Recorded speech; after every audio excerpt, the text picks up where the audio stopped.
course of this morning into the afternoon hours, especially as we get closer to this afternoon. So it depends on how quickly this moves in and out will determine ultimately how things will play out. A first alert weather day obviously in effect for this reason, but I want to re-emphasize something. It's not going to be everybody getting storms today. Isolated severe threat, where the environment is conducive enough for severe weather, and then behind that line of showers and thunderstorms that may develop, those showers and storms will trend back towards sunshine. Highest potential, again, West Tennessee, Northeast Mississippi, and of course the cooler air moving in here through the middle portion of this week. So let's go hour by hour with our first alert futurecast and of course kind of give you an idea what to expect. Of course, this is the outlook for today. Damaging winds, large hail the potential, upwards of golf ball size hail given the amount of instability that's going to be in the atmosphere here today. I wouldn't be surprised if we see a couple of stronger storms try to push up those updrafts, and that may lead up to even a tornado risk too. So let's go hour by hour with the first alert futurecast, and again, you'll see the showers and thunderstorms erupting along that boundary. That's a dry line. The dry line is the moisture boundary. So anything above, ahead of that moisture boundary is going to be where we see the potential for strong storms. Behind that, notice the skies clear out. So while we will have some spots seeing storms, other locations, maybe a county away from you could be in full sunshine. As we get towards this afternoon. This is a look at lunchtime. If this is correct, we're already done here in Memphis at noon. But, maybe Marshall County, Fayette County, out towards Hardeman County, down south into Panola and Lafayette counties, that's where the potential would likely increase to continue through dismissal time today for schools. At the very same time, some spots, full sunshine. So that's all going to be highly dependent on where and when the dry line gets active. Once the dry line pushes past your area, the weather quickly improves, and waiting for the cold front to come swinging through. Once the cold front swings through, of course, obviously everything's null and void. We will drop into the 40s tomorrow morning. Cold breezes flowing through here that will eventually lead up from sunshine early on, and we'll have some convective clouds developing tomorrow that may lead up to an isolated shower here or there during the course of the afternoon with temperatures in the 50s. How much rainfall could we see? Well, depends on where you are, how things play out. There may be a couple spots in through here where we get some of those stronger storms to develop, where we could have some fairly heavy rainfall, maybe upwards of an inch, but most spots less than that. It just depends on where the rain ultimately comes down and where those storms flare up along the dry line. Today's a day to stay weather aware. We want you to stay weather aware throughout the course of your Tuesday. On the Action News 5 First Alert Weather app, download it in the Google Play Store and the Apple App Store. Upon the 7-day forecast, we'll go with highs upper 70s. Again, not an all-day situation, okay? Some of us may be dealing with storms later on this morning into the afternoon hours at the very same time that your neighbor may be dealing with sunshine. That's a weird thing that we're going to have to tangle with here today, but something that is possible. Have multiple ways of getting weather information today. One of those ways, again, the First Alert Weather app. Weather radios, of course, another primary source. If we're on television when we're not supposed to be on TV, you know that something's up. Of course, we'll be here to track those showers and storms myself, as well as meteorologist Spencer Denton, chief meteorologist Ron Childers, and the entire First Alert Weather team, keeping you up to date of any changes here throughout the course of the day. Tomorrow, cooler, breezier, temperatures in the 50s, struggling to get to the upper 50s with the chilly breezes. We'll start off with sunshine, giving way to more clouds by the afternoon. Full sunshine for Thursday, Friday. Weekend doesn't look half bad. Of course, because of what we're dealing with here today, I'm not really going to hone in on what to expect for the eclipse day, but right now, calling variably cloudy skies and a chance of a shower, temperatures in the 70s. It looks like we do transition into a pretty active period next week with several waves of rain expected through the mid and latter portion of next week. But today, again, something to be on your mind is the potential for storms. And remember, you can have all the potential in the world and you can have all the ingredients in the world, but if you don't put the ingredients together, all the potential together into a mold, into a baking pan and throw it into the oven that's maybe preheated or not, you may not end up with a cake. So that's the thing that we're going to have to deal with here today. We have the ingredients. It's just putting it all together to see if we end up with severe weather or not. Well said, Patrick. And I think it looks like, based upon your 7-day, once we get through today, we're dealing with some pretty decent weather over the next several days, right? Yeah, pretty quiet on Easy Street. Cooler. I will also mention that there's probably going to Yeah. be some patchy areas of frost as we wake up early on Friday morning, early Saturday morning, especially in the outlying areas. Some spots down in the 30s those mornings. So if you've got any plants out, you may want to cover them up or bring them inside. But again, at least in the city, I think we stay above 38, which is about the threshold for frost here in the city. Yeah, not bad. All right, meteorologist Patrick Ellis there giving us the download. We appreciate it, Patrick. We will be watching over the next several hours. Thank you. Yeah, no problem. All right, another live look from our high five camera there. You can see it. Midtown, lots of clouds, 73 degrees, 7:08. We're back in 60 seconds on Action News 5's Digital Desk.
Good morning, everyone. Andrew Douglas here in the Action News 5 Digital Desk. Let's talk about vaping for a second here. There is a new youth vaping prevention campaign that uses dance challenges to address a very serious topic. And it's something we want to talk about right now with Dr. Christy Sadramelli of the American Lung Association, national spokesperson, and Johns Hopkins Hospital pediatric pulmonologist.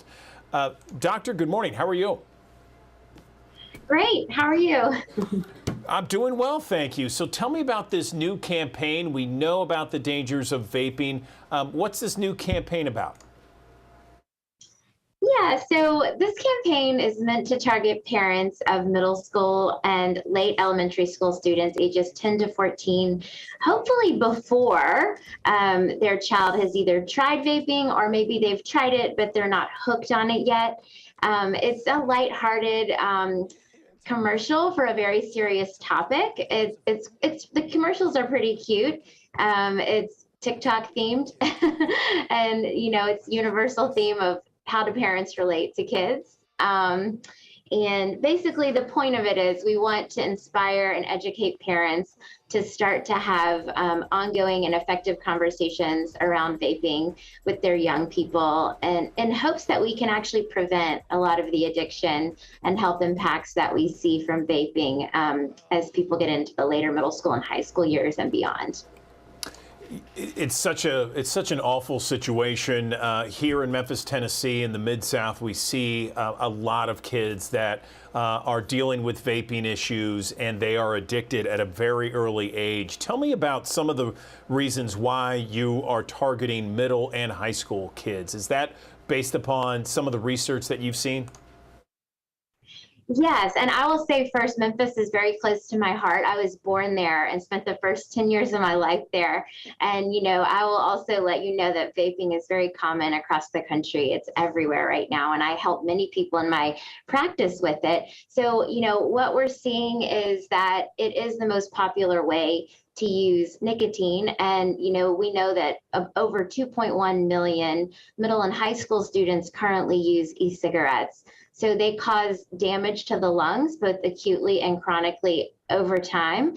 They also have harmful neurologic effects, in very high doses that these devices can give can give a young person. They can even cause seizures, but more commonly, they're just very addictive, and they can cause problems with memory and attention and cognition because their brains are still developing. So because they're so common, and because there's a misconception among many young people, and sometimes even parents, that they're fairly harmless, not true at all. We're really trying to prevent the use of these devices. We love helping people quit. I love to assist with cessation, but that's really challenging. So preventing their use and letting young people know that these are harmful products is really important. So we want to empower the parents to be that voice and to help their young people understand how bad these can be.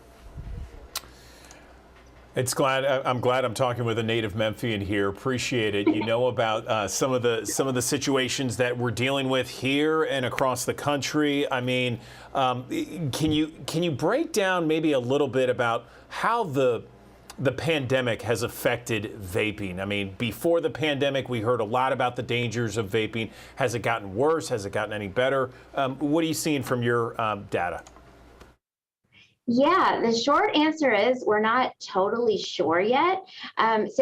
Leading up to the pandemic, and even very early in the pandemic, so 2016 to 2020, we saw a massive increase in youth vaping. So 73% increase in use. That's just astronomical. The other data we have from 2021 did show a slight decrease, but we're not sure what to make of that yet. So I think we're all waiting for this year's data to come out. There's a national survey that comes out every fall. So the 2021 data, it was a different methodology. So it was taken from kids in the home rather than at school. And also it was during the time where most people were in virtual school. So either people may have reported vaping less, that were actually vaping, or they may have been vaping less if they weren't around their friends. So I think when we get the data from this year, we will see much more kind of where we are with things. And even based on the slightly lower rates in the 2021 data, that's that 2.1 million statistic that I mentioned is from that. So it's still affecting tons of young people, and we're still very concerned about it. I have a son in high school, and he tells me in his high school he knows which bathrooms to stay away from because he can smell the sweet aroma, if you will, of the vaping that's going on. It's still very, very prevalent among a lot of the high schools and middle schools across this area, I'm sure across the country as well. Can you talk about some of the dangerous health effects associated with it? We hear a lot about popcorn lung and some of the other things, and these are things that that we're seeing in teenagers, right? Yeah, so there's a spectrum. There's very acute and serious lung injury that we can see. The E-Valley, we saw a lot of those happening right before the COVID pandemic. It was like in the fall of 2019, but that we see less commonly now, but we actually do still see it. Unfortunately, that's a very acute and severe lung injury from e-cigarettes. What's more common is more of a chronic picture. So chronic damage to the lungs over time. It's sort of like having asthma. And some of the people who have this have no history of asthma. I take care of many in my practice. And, we're learning new stuff all the time. So you mentioned popcorn lung. A case series of like 8 patients just came out this week in one of the New England Journal of Medicine journals showing like a very specific type of lung damage that's basically similar to this popcorn lung among people who had been using e-cigarettes for some years. So there's a spectrum, and we certainly see it in our practice. And we're learning more all the time about all the different ways e-cigarettes can damage the lungs.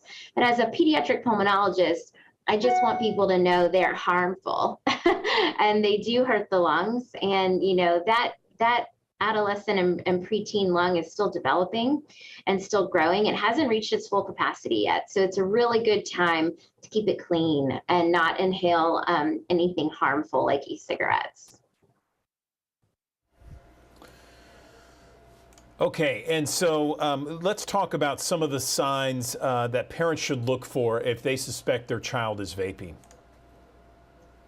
Yeah, that's a great question. So first, parents should be familiar with what the devices look like. There are many types of devices. Some have just flashed on the screen, but some of the common ones that teens use that could easily be missed by parents if they didn't know, um, Google it, Juul, Puff Bar, see what they look like. It's a really small thing. It kind of looks like a USB device. Other signs, you mentioned the fruity smell from the school bathroom. That's certainly something that parents should be familiar with. I like to tell parents it's not as in your face as like someone lighting a cigarette in a non-smoking area. It's not that obvious, but you may smell a fruity smell. Most young people use flavored products, so fruity smell, sweet smell. You can see the vapor, if it's happening near you, you can see it in the air, but it may be happening in a bedroom or something. So part of this is awareness of what to look for, what the devices look like, what you might smell, and then also being aware of, signs of addiction. Hopefully the parents we're targeting here, most of their kids aren't addicted yet, but things to look for are signs of withdrawal, really, when the person's not able to use their device. So that would be irritability, difficulty concentrating, changes in mood. These are things as a parent you would want to look into anyway, but just be aware that that can also be a sign of nicotine addiction and e-cigarette use. How are kids getting these type of things, Dr. Cedrameli? I mean, you wonder, because we did a number of different stories about how a lot of these outlets, these retail outlets, are no longer allowed to sell these type of pods and vaping. How are the kids getting it? Well, the same way, people got cigarettes when we were in school, because they were too young to buy them then too, for the most part. People get them from their friends very commonly. Sometimes they get them from older peers, whether that's siblings or friends 18 and older. And, one thing you alluded to is, some things have been taken off the market. For example, many of the flavors of refillable pod-based devices are restricted, like for Juul. But that doesn't affect things like Puff Bar, which is a disposable pod-based device. And, you may have seen some headlines recently about Juul being taken off the market. Well, all that's been put on hold. So there's actually a lot of different things. I'm focusing on those two products because they're common and they're popular among young people, but they're not the only things that young people use. So unfortunately, there's a lot of products out there, and, people do share them with their friends. And so it's easy to get them. If you're interested and you have friends that are using these, it's very easy to get your hands on them from your friends and at school. Is there anything else we can talk about when it comes to empowering parents to talk to their children about vaping? Because it's still, as you've been mentioning and we've been talking about, it's still very much a difficult issue and very prevalent. Yeah, so I'm a parent too, but I'm not really talking about this with my toddler yet. But one thing I like to think about is this can be kind of feeling an awkward or intimidating conversation to have. So the point of this campaign, well, first of all, to make something lighthearted about a serious topic, and actually, you can see in the in the campaign, it is awkward to try to connect with your preteen over things like this. That's why the TikTok generational disconnect is kind of highlighted in the video, but it's really cute. I think the most important thing is we wanted to make a resource for parents so that they could understand and better have the tools how to have this kind of conversation. Because many parents care, but they don't really know where to start. So if parents go to talkaboutvaping.org, it has a lot of information for them. It has tips, facts, and even a conversation guide. So it kind of gives more of a clue. How do I start talking about this with my preteen? And we really, really want to get parents' attention and to support them in these discussions. And I think once people start to have them, it's not as hard as it sounds. But going to this website first and feeling prepared can hopefully be a good tool for parents. Great. Anything else you want to mention before we let you go? I think that's probably covering it. Thank you so much for having me. Well, listen, I appreciate it. Dr. Christy Sadramelli, a spokesperson for the American Lung Association. We appreciate you and the info and data you shared with us, the new youth vaping prevention campaign, a dance challenge, just to get the word about how awful and how detrimental vaping can be to so many kids out there. Thanks very much. Thanks for having me.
We know in the summer and in Memphis it is going to be hot, and so many of us like to be outside in the summer months across Memphis. The issue is the sun, and to protect yourself from the sun's rays, because they can be certainly dangerous, and it really can do a number of different things to your skin, a lot of dangerous, and in some cases, deadly problems can result of getting too much sun. Let's bring in now Dr. Martin Fleming. He's a surgical oncologist with Regional One Health, also division chief for surgical oncology at UT Health Science Center. Dr. Fleming, good morning. How are you? Good morning. Thank you for having me today. I appreciate you being here. How dangerous is the sun's rays in Memphis during the summer? They're particularly dangerous to your skin. Over time, it accumulates. So as a child, when you have sun exposure, and then to your teenage years, that skin damage doesn't go away. So it accumulates over time and increases your risk for different types of skin cancer. You know, I remember having a number of years ago a friend who did what you did, and he said the melanoma cases are just off the charts. People don't realize how often a person anywhere in this country, I'm sure in the Mid-South, are diagnosed with melanoma. Is that something that you see a lot? I actually do. It's one of the areas I specialize in. Melanoma is a type of skin cancer that can be particularly deadly. And as you said, the incidence of melanoma is increasing with each of the last 2 to 3 decades. More people are out in the sun, more skin is exposed when people are wearing their clothing. Tanning beds factor in a negative way. And it really is one of the few cancers that's actually on the increase rather than the decline. Tell me, Dr. Fleming, especially with melanoma and some of the other skin cancers out there, we're talking about any age here, right? I mean, give me the ages that you see. We see patients with melanoma in their teens and 20s. I've even seen some pediatric cases with melanoma because sometimes genetic factors come into play as well. But even as people age, the risk doesn't go away. 60s, 70s, 80s, 90-year-old patients can certainly get melanoma based on their cumulative skin exposure to sun over the years. This part of the country is actually referred to as the melanoma belt. A large population of fair-complected Scotch-Irish people settled here and get a lot of sun. All right, so Dr. Fleming, let me ask you this, because what you just said is skin cancer. You've had melanoma diagnosis with people in their teens. Is that correct? In their teens? I just want to make sure I heard you right. Absolutely. Not nearly as common, because the cumulative effect of the sun over time is what really is the danger. But with increased use of tanning beds in the 80s and 90s, a lot of young people are getting melanomas. That is very devastating. I can't imagine that. Let's talk about skin cancer and some of the details with how it affects their body. Well, skin cancer, the skin, people don't think of it. It's the largest organ of your body. The surface area of your body has a lot of room. And skin cancers over time, some are very nominal. Basal cells and squamous cell skin cancers. We are fortunate to have good dermatologists here in Memphis that can treat those on a daily basis. And a simple excision of those, just a small office procedure, can take care of those. More complex or more unusual cancers, including melanoma that you brought up, are more difficult to treat. And both surgery, immunotherapy, and radiation sometimes are required to treat the more advanced, more complicated skin cancers. So all those things come into my office on a regular basis, and some are particularly challenging. I was going to ask you, we've talked a lot about melanoma in this interview, but are all skin cancers deadly? Potentially. Most are more of a nuisance. Basal cells and squamous cell skin cancers are very common, and they require an office procedure. They progress very slowly, so sometimes there's no hurry. You can assess it and take time treating it, but they need to be treated. There are some exceptions to those, and even those cancers, if left alone over a long period of time, can change and grow into very difficult, life-threatening problems. But melanoma is particularly more high risk when it comes to life-threatening complications. I know sometimes some of the skin cancers, some of the melanoma can be small dots on someone's skin. How do you treat skin cancer? Most skin cancers are treated with surgery first. There's some medical exceptions to that. There's some great medications that are used for treating melanoma and other skin cancers when surgery is not an option. Melanoma, as you said, starts as a very small spot. Usually it's a dark brown or black spot, but there's exceptions to that too. So anything that's growing or changing on your skin needs to be assessed by a physician. But melanoma, can be a very small pinpoint pigmented lesion and advance very quickly into a life-threatening problem. We know people like to get vitamin D, like to be out in the sun and enjoy the sun's rays. What's the best way to protect your skin and at the same time you do get vitamin D? Vitamin D is usually not an issue for a lot of people in their normal healthy diet. And vitamin D supplements are obviously easy to take. You can buy them in any drugstore, and you can supplement vitamin D. Most physicians now will check vitamin D levels as part of a routine checkup just to see that you're at a safe, healthy level of vitamin D. So you can get vitamin D without being out in the sun for health reasons. And then the sun exposure, the best way is barrier protection, basically shade, whether that's shade provided by a hat or shade provided by clothing. But as we saw the weather report, at 104 degrees, it's hard to get completely covered up and survive in this kind of heat. So sunscreen, sun protective lotions can be very helpful. Look at the SPF number, the sun protection factor number. The higher the number, the higher the protection. They're not perfect, but they work, and they only work if you use them. So it's real important to get a high SPF number if you're going to be out in the sun, give you as much protection as possible. So SPF 30 and above, that's what I always hear. Is that where you? I wear 100 personally. Okay, 100. The other thing I hear is that you have to constantly continue to put on the sunscreen because after an hour or 90 minutes, it either sweats out or goes away, right?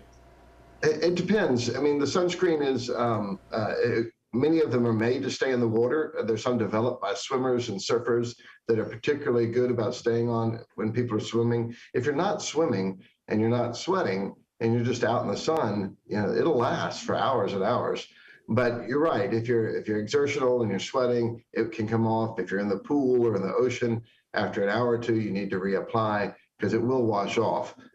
But it does provide sun protection and will keep you from getting the sunburn and the difficult changes of your skin that happen with sun that put you at risk for skin cancers.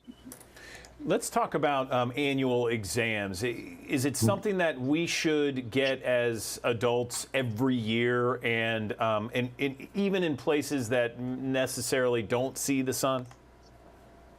I would say so, yes. I mean, it's an annual skin exam, which means a total body check, is never a bad thing, especially though if you're an aging person that's had significant sun exposure who in general have fairly fair complected skin. That's critical. That kind of skin check to evaluate for early skin cancers and skin malignancies is really important.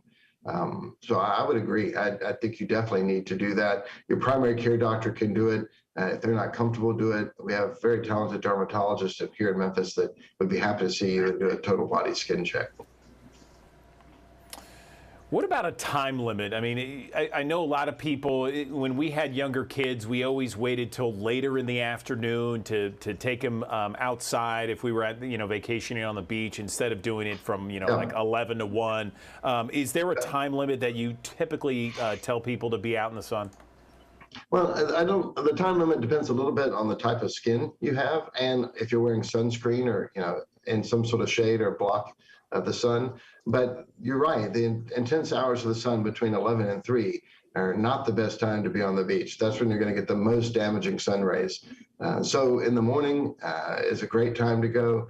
Everybody can go in for lunch and relax for a little bit. And then in the afternoon, when the sun is not at its peak anymore, you can go back out and enjoy the beach. But even in those times, you're going to get sun. And so sun protection with sunscreen and garments or hats is real important.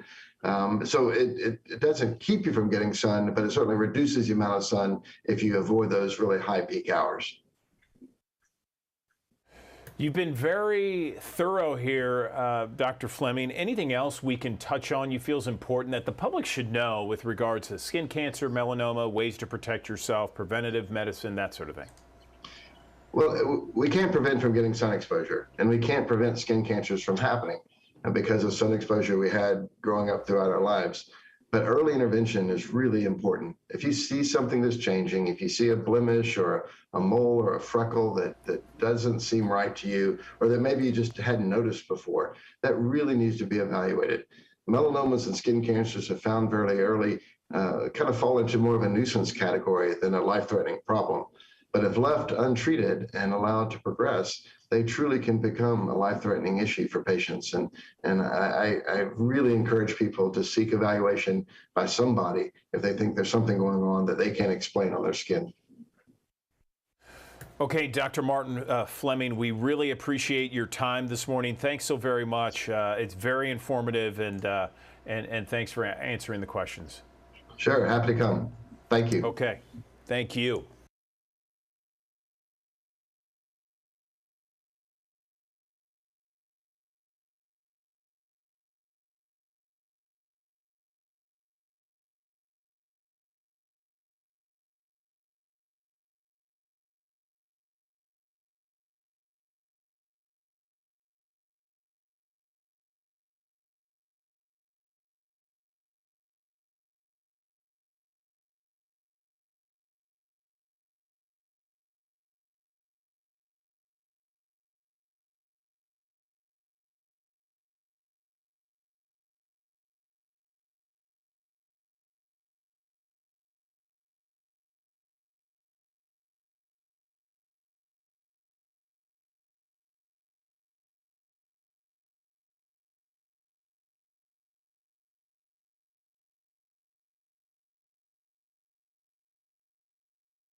Good morning, everyone. Back here in the Action News 5 digital desk. I want to talk about two stories that were on the pages digitally of the Daily Memphian.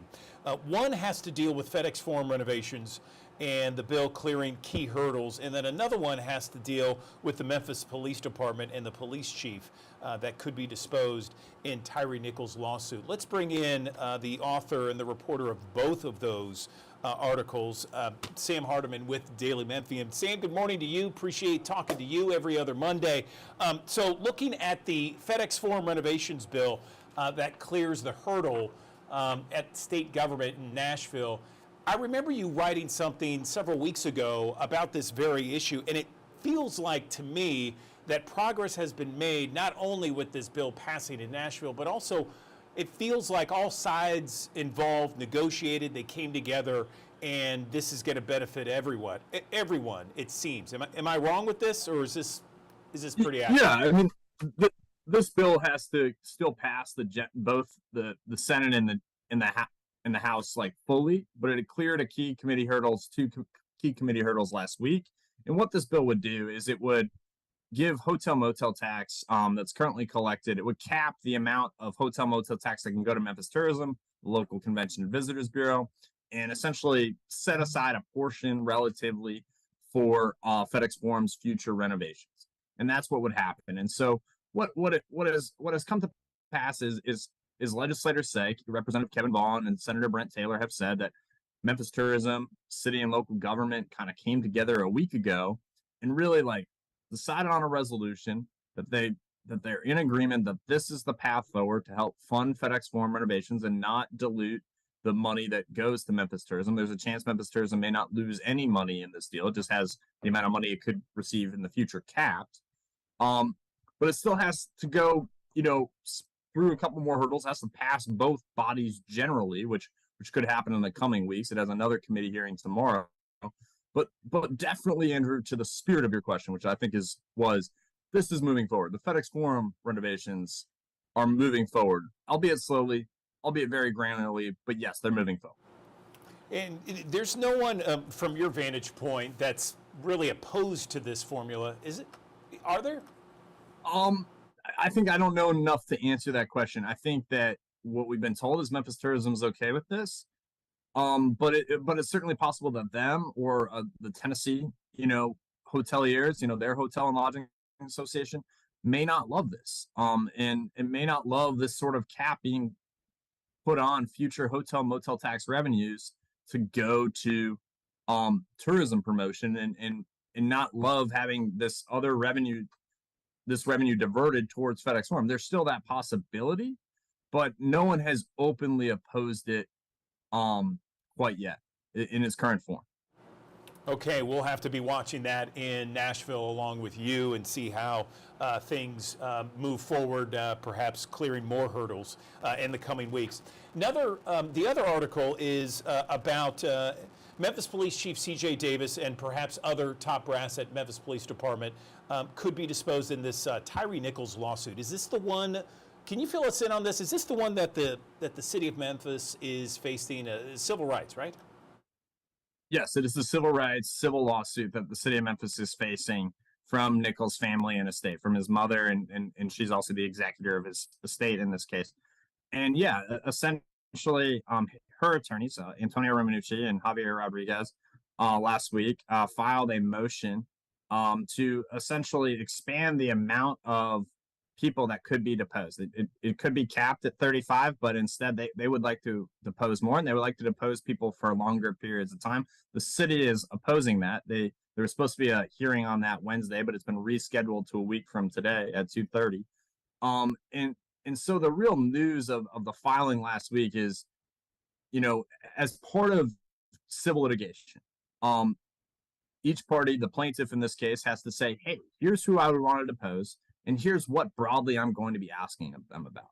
And so in this case, which is obviously a very notable and noteworthy case, MPD's top brass could be called and asked about the practices of the Memphis Police Department. They could be asked about the department's knowledge of the Constitution, the department's obeyance of the Constitution and the spirit of the Constitution, as well as its practices further. And so that is a really interesting thing, because at the same time, in a separate, essentially legal proceeding, the Department of Justice has a pattern or practice investigation into the city of Memphis. And so you're going to have the top brass being deposed potentially by both the DOJ, Department of Justice in that, and you could also have the city of Memphis top brass being deposed by the Wells family as, that civil rights case reaches its conclusion. So it's quite noteworthy. I notice there might be a delay, and there's supposed to be a hearing April 3rd. Yeah, that was Magistrate Judge Annie Kristoff ruled this morning. I don't know if she ruled last night or this morning. It was entered this morning.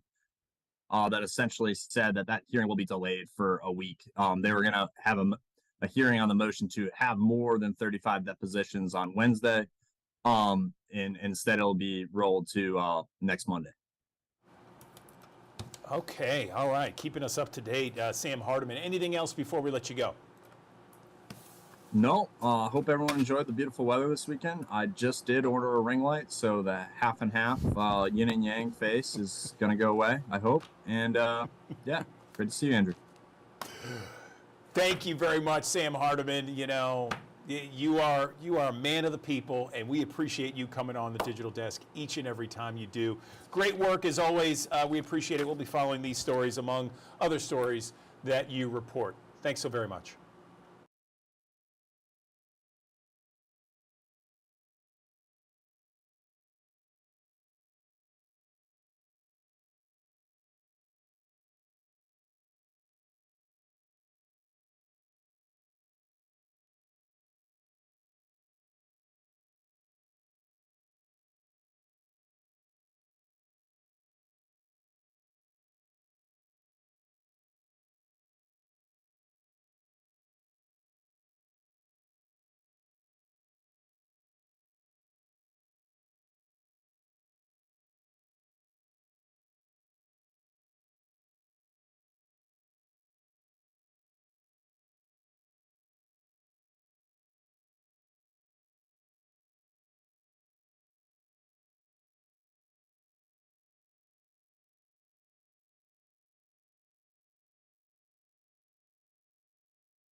Good morning, everyone. Welcome back to the Action News 5 Digital Desk. The Alzheimer's Association has just released the findings from its 2024 Alzheimer's Disease Facts and Figures report. And this report reveals some new insights from both dementia caregivers and healthcare workers. Joining us right now on the Action News 5 Digital Desk, we have Dr. Sam Fazio from the Alzheimer's Association. Dr. Fazio, thank you for joining us. Can we talk about what is in this new report and what did it uncover? Good morning. Good morning. Thank you for having me. Yeah, the Alzheimer's Association Facts and Figures report continues to show us that Alzheimer's disease significantly impacts individuals, families, and our nation as a whole. Currently, there are 6.9 million Americans living with this disease, and it's estimated to cost us around $360 billion, which is just $15 billion more than last year, which is a significant impact, and it continues to show you how Alzheimer's dementia continues to be a public health crisis. No question about it. Can you talk about it more specifically locally here in Tennessee? Sure. In Tennessee, there are more than 129,000 individuals age 65 or older living with Alzheimer's dementia. And there are 369,000 family and friends who are serving as their caregivers. What about the difficulties with healthcare workers and what they face with regards to dementia and Alzheimer's? Our survey showed that healthcare workers, actually 60% of them, said that our current system doesn't help individuals and family members navigate their way. And at the same time, families said that they want and they need help navigating their way through the system. Yeah, no question about it. I totally get it. My dad has Alzheimer's. He was diagnosed about 10 years ago. What can be done for people like me, for people like the thousands that are watching us right now on the Digital Desk? What can we do about this issue? Yeah, so you know firsthand what it's like. It's a long disease. It's very complex. Caregiving lasts a long time. The caregivers that we surveyed in this report told us that one of their top stressors was coordinating care.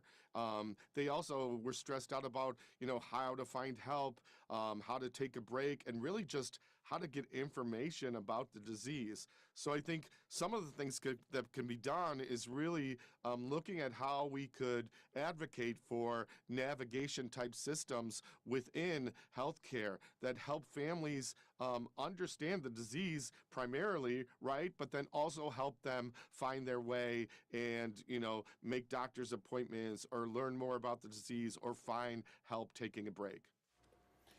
I do a lot with the Alzheimer's Association here in the state of Tennessee and in Memphis. Dr. Fazio, and I understand that there are recent breakthroughs in various, pills that you could, that helps at least maybe slow the disease. Can you briefly talk about that? Sure. Well, first of all, thank you for all you do for the Alzheimer's Association. We greatly appreciate that. And there are some really promising treatments that are out there now, and we hope that there will be more. The key is that we want to make sure that families understand them and understand the risks and the benefits for them, and they're affordable and accessible for them. The key, like you mentioned, is that it's really important that people benefit from these treatments early on in the disease process. So we encourage people, once you are seeing any signs or symptoms of memory loss or problems, that you go ahead and seek a medical professional's advice so that you could get a diagnosis and you could benefit for any treatments that are available. Yeah, those medical breakthroughs certainly giving hope to so many families out there. Anything else you want to mention, Doctor, with regards to that recent report, medical breakthroughs, or where people can go online for more information? Yeah, for more information, they could visit alz.org/facts and learn more about the report and more about care navigation and its important in the dementia world. Okay, Dr. Sam Fazio, Alzheimer's Association, we appreciate you coming on the digital desk, talking about what this latest report says and the findings involved. Thank you very much.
Okay, Andrew Douglas back here in the Action News 5 digital desk. We know about our record sky-high inflation. April is Financial Literacy Month, and we are trying as Americans to figure out new ways to save money because gas prices are going up, grocery store prices are going up, everything is going up. And we're just trying to maximize each penny that we earn as much as possible and find those creative ways to save money. So joining me right now to talk about this is Ron Griffin. He is the Senior Director of Public Education and Advocacy for Experian. Good morning. How are you, Good Ron? morning. Good morning. Glad to be here. Okay, good to see you. So let's talk about advice that you have for Americans who are just trying to save more money or at least make that dollar go further. Yeah, we just did a survey and found that 3 out of 4 people are trying to find ways to save because of inflation and the impact it's having on their wallet and their pocketbook. So we found that a quarter of the people in our poll were looking at whether they should even pay their auto insurance bill that month in order to pay other things that they might have to, like rent or utilities. So saving money is critical, and they're looking for ways to do that. So let's talk about credit score, because I know that credit scores can impact the cost of more than just loans. Tell me about that. Sure. Yeah, credit scores and credit reports are used in virtually every financial decisions. So we know about credit cards and car loans and mortgage loans, but we don't think about things like auto insurance, for example. The auto insurance companies will look at your credit report to help them determine whether you can pay your insurance premium on time each month, which is sort of like a loan payment each month. So saving money on that auto insurance premium can be dependent on having good credit scores and also in finding the best rate. So one of the things that we're trying to help people do is find lower premiums through our auto insurance shopping service that we've just introduced. We're finding that when people visit Experian.com/save, they're saving as much as $900 a year. That can help make a bit of a dent in the cost of insurance. So help you put gas in the tank. But taking care of that credit report, getting that credit report, knowing what's in it is really important as well. You can get a free report once a week at annualcreditreport.com. So you can look at it as often as you like. Won't hurt your credit scores, but could help you know what you need to make them better. So Ron, I know you talk with a lot of people. You talk with various consumer advocates and financial editors. You talk about different ways to educate others and ways to save and manage their personal finances. If someone's coming to you and let's say they're on a fixed income and they can only spend a certain amount of money, we have this sky-high inflation that's going up and up and up, and it's at a 40-year high, and there's no end in sight. What are some of the first steps you tell people immediately to do to just kind of stay within budget and save as much as you possibly can? Well, I think you hit the big B word. Make sure that you're budgeting. If you don't like to budget, make a spending plan. Kind of the same thing, but if you do what works for you. But know where your money's going first and what you have coming in. From there, you can begin to figure out what you need to do and where you can save, as well as where you might make improvements. The second step is get the credit report. Consider enrolling in a monitoring service where you get a score each month, like Experian offers. It's free, and that will tell you what you need to do to make those credit scores better. And as we were just talking about, if you can improve your credit scores, it gives you the ability and empowers you to negotiate better rates, perhaps get lower interest rates, better terms. So gives you an advantage. So take advantage of those tools. Use your credit history as a financial tool. I always tell people the credit report is a financial tool. Debt's the financial problem. So use credit to your advantage and take control of those finances. And it can seem hard to do when you have limited income, but using those tools available is what's really important. What about resources, Rod? What resources are available to help Americans improve their overall financial health? Sure, and there are a lot of them out there. Experian offers a lot of financial education programs and resources. You can find information at Experian.com. My first role with the company, I've been there 25 years, was to write something called Ask Max, which is now Ask Experian. It's a credit advice column and financial advice post and blog now. So use those kinds of resources. You can turn to lots of other organizations, government agencies. CFPB, the Consumer Financial Protection Bureau, has great information. There are organizations that work with schools like the Jumpstart Coalition for Financial Literacy that has a clearinghouse of resources that could be good for kids and adults. So visit the jumpstart.org and their clearinghouse and talk to your lenders and others. Use your banking apps. There are many places that can help you get the information you need to make better choices and to understand what you can do to become more financially healthy. You were named Educator of the Year by the Institute of Financial Literacy, Rod. You mentioned the first thing you need to do is create some sort of budget. After that, what else can we do? What are some of the first things you tell people and really kind of educate them on their financial well-being? Yeah, when you have a budget, you know where your money is going and you know what's coming in. That's the first thing that's empowering. A budget isn't a barrier, it's a tool to help you actually take control and own your finances. You want to own the money, you don't want it to own you. And so using that budget gives you control. Another thing that I suggest is if you're having trouble and need help, visit a good quality nonprofit financial counseling service. They're there to help. It doesn't necessarily mean you have to have big financial troubles.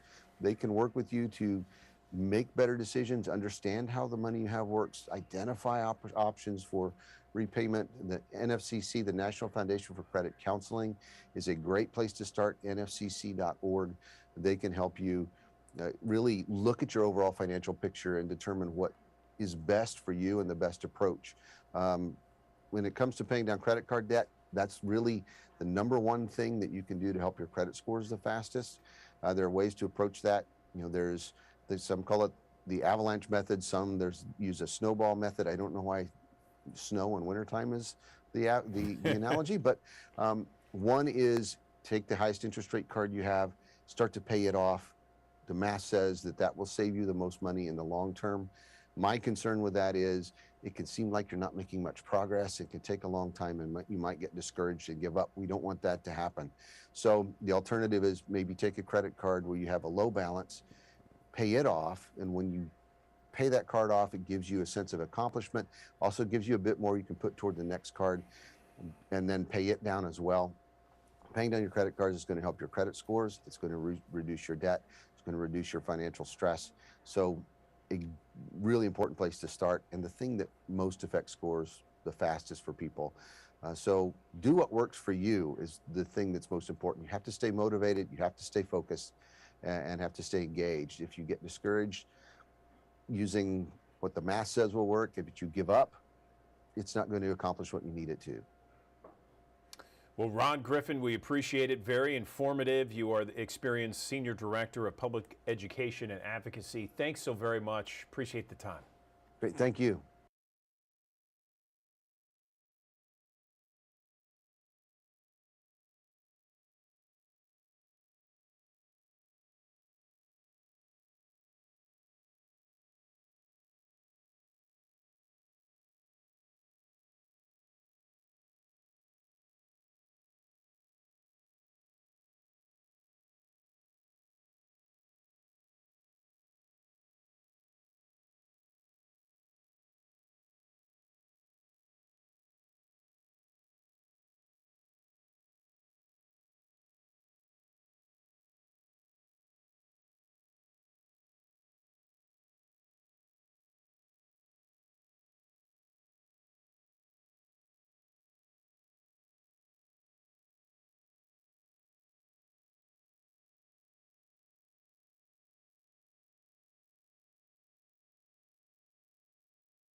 Good morning, everyone. Welcome back to the Action News 5 Digital Desk. We have one of our favorites. In fact, she is my favorite, and she's with us on Tuesday.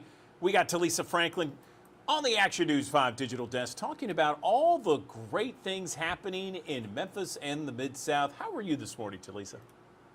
I am wonderful. I am wonderful, my brother. How are you? We are doing really well. You know, there's some storms around, but hey, it is nice and calm and cool inside. You know what I'm saying? Absolutely. And listen, the beauty of it this weekend, I know it's going to be just beautiful. And there's so many great events that's happening in our city. And I keep telling people, y'all, we are the best city this side of heaven, I must admit.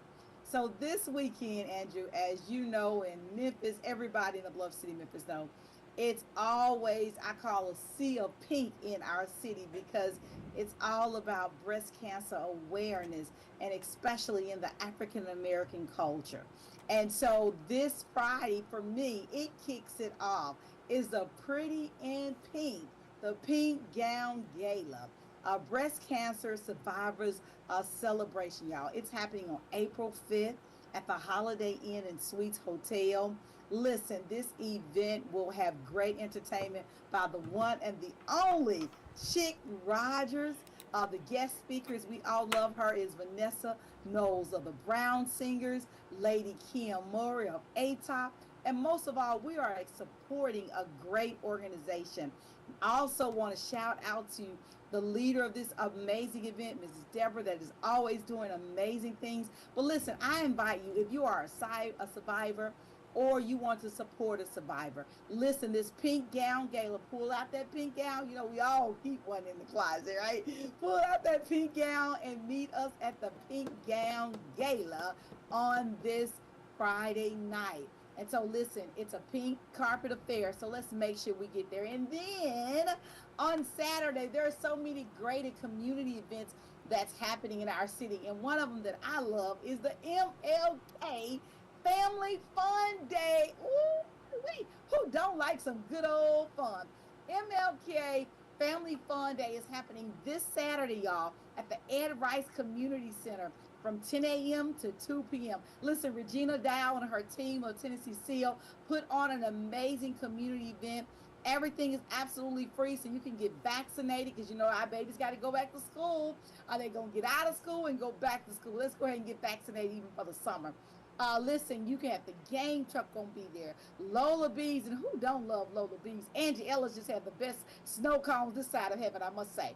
Food trucks, bouncers, children activities, and all kinds of fun. You see the sponsors. So many people saying they're teaming up to make sure this family fun day is what it needs to be in the Fraser community. So I am inviting everybody out on that event. And if you're in the Raleigh area, my dear brother, my dear friend, Pastor Leon Jones and Sin Relief Memphis is having a Raleigh, Memphis health and wellness fair. Listen, they got over 30 vendors. Yes, over 30 vendors that is going to be there. And listen, ladies, I told y'all we got to make sure we get our tatas checked. So if you hadn't gotten those tatas checked, go ahead and make sure you sign up to get a mammogram on this Saturday while we're at the Dwelling Place Christian Church. Listen, it is so important that we take care of our health, y'all, because we can't get out here to continue to change lives if we're not taking care of our health. So it's happening at the Dwelling Place on this Saturday at 3034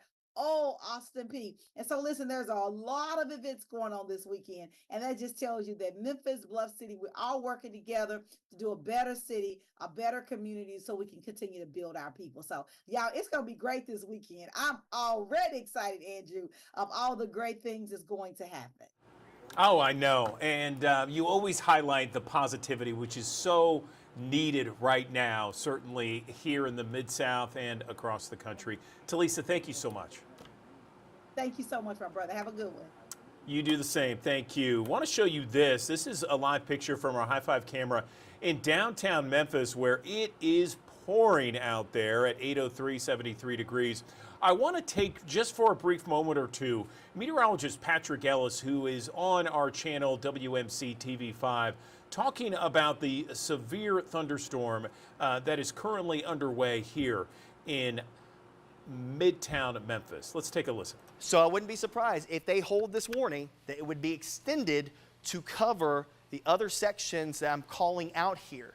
But again, in Shelby County alone, Shelby Forest, Millington, north end of 385, Austin P Highway, here's Lakeland right here, 269 right here. And again, that storm is moving out in your direction. So again, strong winds, the primary issue, but a lot of lightning, tons of lightning. I mean, this thing is prolific on the lightning production at this point. We'll put on the lightning tracker again so you can kind of see that. And you see the amount of lightning that we're seeing popping off here just within the last 15 minutes. And that little area, last 15 minutes, 426 lightning strikes. So that's a lot of lightning that's happening in short order. It's gonna, if you're not awake now or weren't awake before, you're definitely gonna be awake now this morning as these storms are moving through your area. I do want to take a look at Futurecast. And the reason why I want to do this is because we do have obviously another threat for strong storms that will continue here over the next couple of hours. There's your First Alert Futurecast showing our band of showers and thunderstorms moving through the area. As that line, that boundary, moves eastward here in the next couple of hours, we're going to see storms continue to flare up. Remember, once we get to a certain point, once that boundary moves eastward, we're going to get to a certain point where things are going to calm down, and actually sunshine will break back out as the storms make their way off towards the east. And if I'm not mistaken, I got to go check the SPC outlook. I wouldn't be surprised if they have actually expanded that risk area for today. But notice again, most of the storms are done by 7, 8 o'clock tonight. So this is going to be more so this morning into the early afternoon.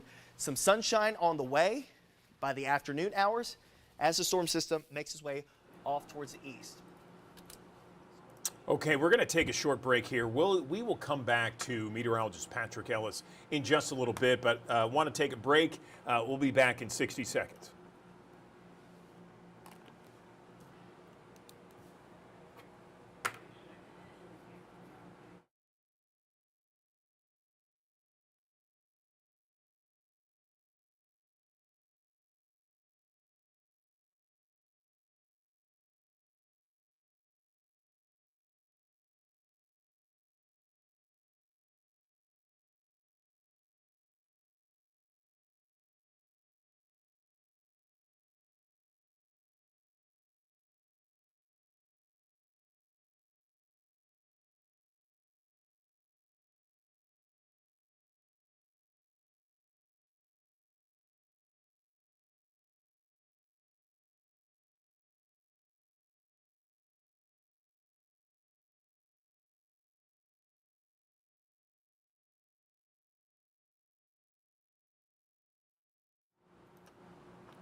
Okay, welcome back to the Action News 5 Digital Desk. That is another live look from our High 5 camera downtown Memphis. A very dark, cloudy, rainy, stormy look right now. This is another look from our T-Dot SmartWay cameras there. This is I-240 at Poplar. Just a mess out there. If you are in that area of Memphis, just take it easy, take it slowly. Give yourself some extra time here because there are a lot of storms moving through the area, and it's doing a number on the roadways. Let's go back to meteorologist Patrick Ellis. He's got the latest, and he is right now on WMC TV5 right now explaining what is happening on this First Alert Weather Day. I want to go back over to the First Alert Doppler radar. And again, strong storms throughout the county right now, especially north of the county. If you're in 240-40, things are starting to calm down. South Memphis calming down right now. If you're in Fox Meadows and Parkway Village, southeast Memphis, I'd say if you're on the south side of Germantown out there, like on Riverdale Road, and then moving out towards Collierville, things are starting to improve slowly. If you're on the northern side of those towns, different story. This is 40 in Canada, Lakeland on the board. See the lightning popping off, of course, the heavy rainfall coming in there. It looks like, again, that area is the next to get involved in the heaviest shower and thunderstorm activity here this morning. And what the National Weather Service has opted to do is go with a strong storm advisory. Let's go back over to the radar now, and we'll come back to this in a minute. They've gone ahead and issued a strong storm advisory for Fayette County. So they did not go with a severe thunderstorm warning, okay? That's good news, all right? But obviously a very active morning that we're contending with here this morning. Still got a very small sliver of Crittenden County involved in the warning. That storm is mostly in Shelby County at this point. And again, along Highway 51, like I said, Fraser, Raleigh, going up Austin P, Singleton Parkway right here heading up towards the base, 51 heading up towards Millington. And again, that area, heavy rainfall, strong wind potential to go along with it as well. And it stretches all the way back down towards the south. This is 40 at the Fayette County line. If I'm not mistaken, you are looking westbound. That's westbound traffic that is on the right-hand side of the screen. So the next exit up, you see here, this is the exit that would take you to 269 and 385 taking you north. 385 north, 269 south. But needless to say, again, very heavy rainfall coming through here. And really the heaviest part of this storm has not made it to this location just yet. It's on its way. That is sitting right here. That camera sits right there on the county line. That's Fayette County and Shelby County. Here's 269. So I think there's one Chambers Crossing. Chambers Chapel up there. That would be probably the closest that would be closest to the storm up that way. But again, if you are in Shelby County right now, if you're in the city of Memphis, I'd say if you're in the side of the 240 and 40 loop, I think you're in decent enough shape. And I think you're better. Let's not say decent. I'll say we're better than it was about 10 minutes ago. This line of storms continues to lift northward at about 55 miles per hour. Quick moving storm on this one this morning. I'll zoom back out. Okay, we'll zoom back out and get you back to the broad overview of this system and show you, again, while we're honing in specifically in Shelby County because it's the only county with a warning right now. But I know it's coming down in DeSoto County. I know it's coming down pretty good right now along the Quitman and Coahoma County line. There along Highway 6. So as you're coming out of Clarksdale, heading back along Highway 6 towards Quitman County, out towards Marks, fairly heavy downpour, but not severe. This is the main batch that we're watching. As I mentioned, about 430 lightning strikes in the last 15 minutes. I mean, this is a producer of lightning. Of course, that can cause its own set of issues this morning. Monte, let me know if also MLGW numbers and energy numbers. Obviously, as I mentioned earlier, in the does Ari have that?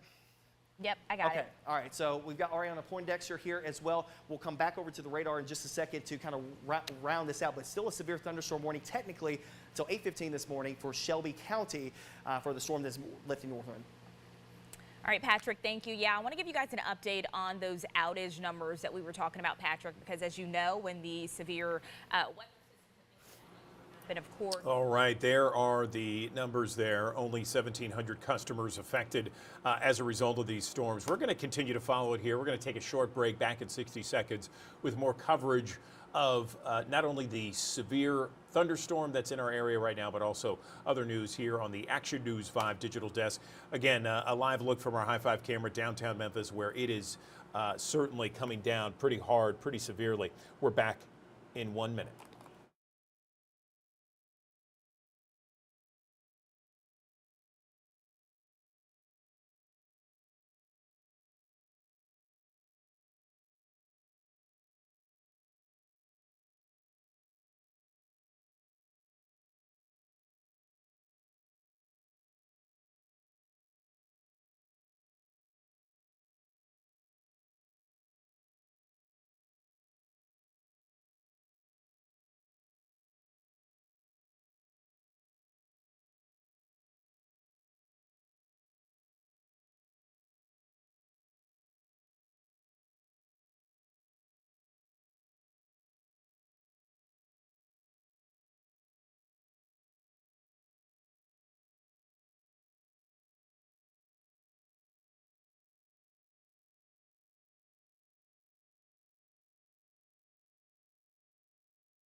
Alrighty, thank you so much, Patrick. Well, now we've got to talk about something a bit important, especially when it comes to your health this morning. And so I've got a special guest here with me today from St. Francis. We're going to be talking to Dr. Mariah Wright about colorectal cancer.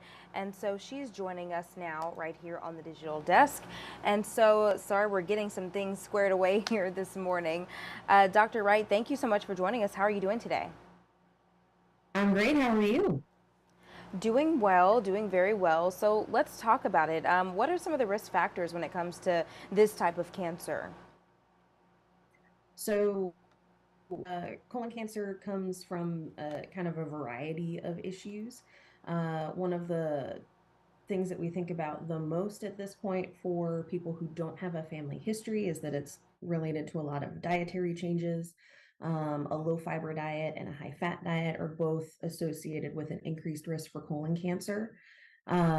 What we're seeing now, as opposed to 15, 20 years ago, is that we're finding younger and younger people being diagnosed with colon cancer. And we think that's because of the way that the typical American diet has changed over time. And so I know we talk a lot about screenings and the ages for screenings, but you just mentioned it right there. You're seeing younger and younger cases of it. So when should folks begin to get those screenings for colon cancer? So folks who are what we call average risk or don't have any family history of colon cancer, we're now recommending that you start screening at age 45. That guideline has changed in the last 7 years or so. So I'm certainly seeing a lot of people who are in that 45 to 50 age range who don't realize that they're now considered overdue for screening. If you have a family history, if that person was diagnosed with colon cancer before the age of 50, we're going to recommend that you get your screening started 10 years before the youngest family member was diagnosed, which can be a little bit tricky to keep track of. So by all means, talk with your primary doctor to help figure out when you should get screened. Conversations with doctors, and it sounds like conversations with family members are equally as important, so we know our family history. Am I right in assuming that? Absolutely. One thing I also wanted to touch on, we talk about the risk factors, and we know diet is a big part of that. What other things, aside from, diet, family history, is there anything else we should be looking out for, or maybe symptoms? So as far as symptoms, the most common symptoms are like bleeding or a change in your bowel habits. The overall most common symptom is actually no symptoms at all, and that's why we really talk a lot about screening. But if you're noticing blood in your bowel movements, or if you're having worsening constipation or even worsening diarrhea, all of those changes are reasons to seek care and talk with a provider about getting screened. Dr. Wright, what conversations would you advise people to be having with their family members? Sometimes it can be a bit uncomfortable to discuss health issues, especially something like this. So how would you advise people to just talk openly about this? Absolutely. We're seeing approximately 140,000 people a year diagnosed with colorectal cancer. 56,000 people are anticipated to die from the disease this year. And with early screening, we could prevent up to 40,000 deaths. Really important numbers to know this morning, really hitting on the reason that these screenings are so crucial. Is there anything else that you wanted to add or say, Dr. Wright, that we might have missed this morning? There is more than just colonoscopy as a screening method. I know that lots of people are very much put off by colonoscopy and the thought of doing a bowel prep and the time off of work. If you don't have any family history, the other screening methods where you mail off some of your stool to get tested for blood or abnormal DNA are perfectly valid ways for you to go through with your screening. You might be doing that a little bit more frequently than you would a colonoscopy, but it's still a great place to start. All right, really helpful info. Thank you so much for your time today, Dr. Mariah Wright with St. Francis Medical Partners. We appreciate you.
All right, back here live in the Action News 5 digital desk. That's a live picture from our downtown High Five camera. You can see the bridge there, just barely making it out. It's still coming down there in downtown. Of course, there's lots of clouds and storms. We got meteorologist Patrick Ellis once again, wall to wall, as they say, on WMC TV5. Let's listen in here, get an update on the forecast. And when it does cut off, that means that your weather is going to improve pretty quickly, okay? So once we cut off the energy, the forcing mechanism being the dry line, once we cut that off, weather will improve pretty quickly as we go through the latter portion of the morning into the afternoon hours. But for the time being, it is going to be quite the active morning. Let's talk to First Alert Traffic Tracker Taylor Tucker here this morning. We've got some accidents that are popping up all across the metro, right, Taylor? Yeah, that record that you saw near the flyover is actually headed Cooper because we have an accident there. Let's pull up my traffic info there. I got it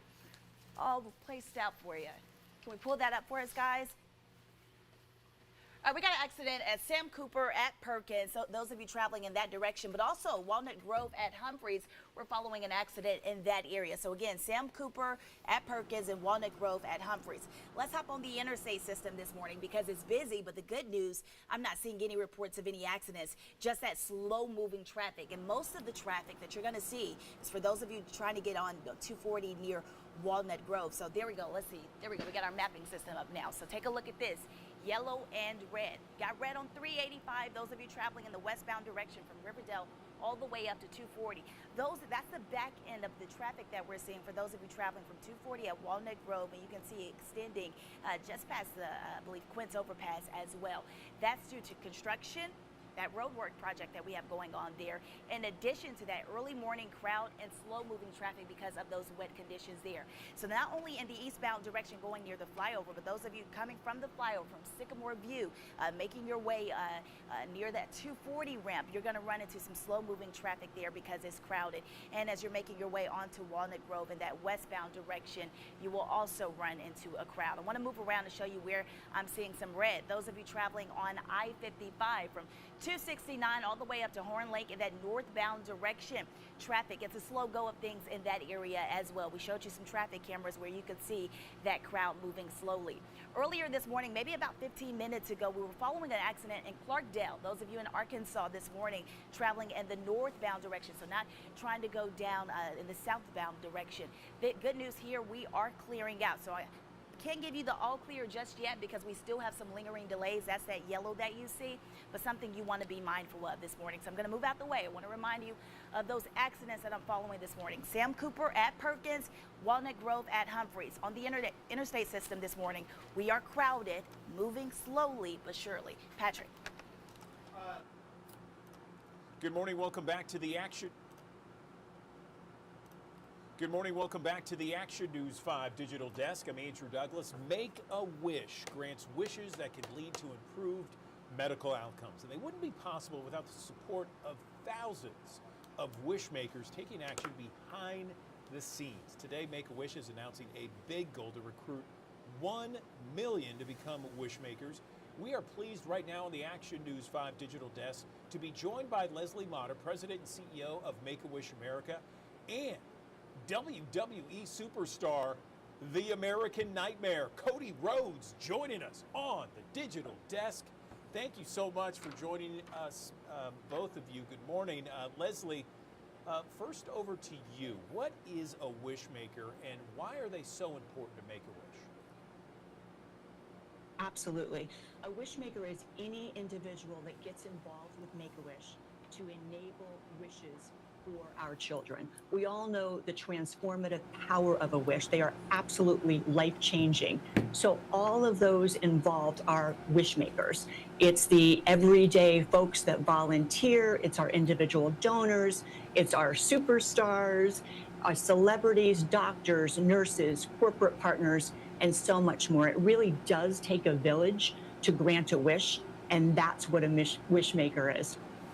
That's fantastic. I think most of us are familiar very much with Make-A-Wish and everything that they do, and thank you so much for leading such an important effort.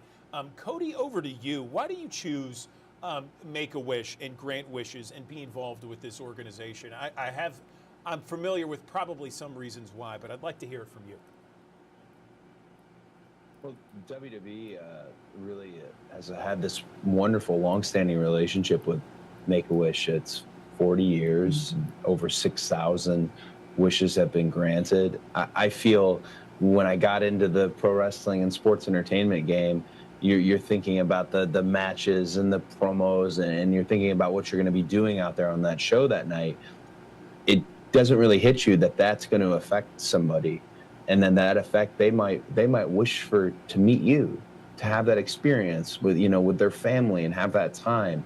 And that's the most beautiful gift of all. I think every superstar wants to have a championship title or something like that, no doubt. But to be able to say you were able to grant that wish and have that lasting moment, that's the most beautiful gift of all. Any day that I have a wish is an absolutely great day. I end up telling my wife about it on the phone. I talk about it all TV long, just because it's so unique and so special. And I'm really glad WWE and Make-A-Wish have that relationship. You know, Cody, that's fantastic. I want to press a little bit further with what you said, because we saw so many pictures of you with some of those Make-A-Wish children there. Tell me what that means to not only you, but the organization of WWE, to have those fans there in the arena while there are various wrestling events going on.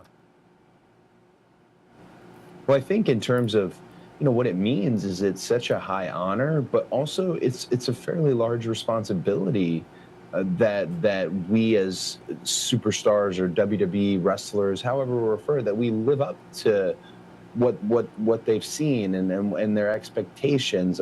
Last year at WrestleMania, we had 20-something wishes in the Circle of Champions all in one day on a movie set at Universal Studios. And this year going into WrestleMania 40, 19 wishes are going to be granted Friday before the event. That's it's just, again, it's the highest honor, but I feel like it's a responsibility. I mentioned John Cena in terms of holding that wish record of, that we're all trying to chase him in terms of world titles and things of that nature, but that's the real record. That's the one that you want to get after because it will mean the most. It will be the most real thing that we ever do. Fantastic. Leslie, over to you. We have thousands of people that watch us each and every morning here on the Action News 5 digital desk. If someone's watching, they want to get involved, how can they become a wish maker? Absolutely. Go to wishmaker.com, wishmaker.com. We are so excited about April being our World Wish Month.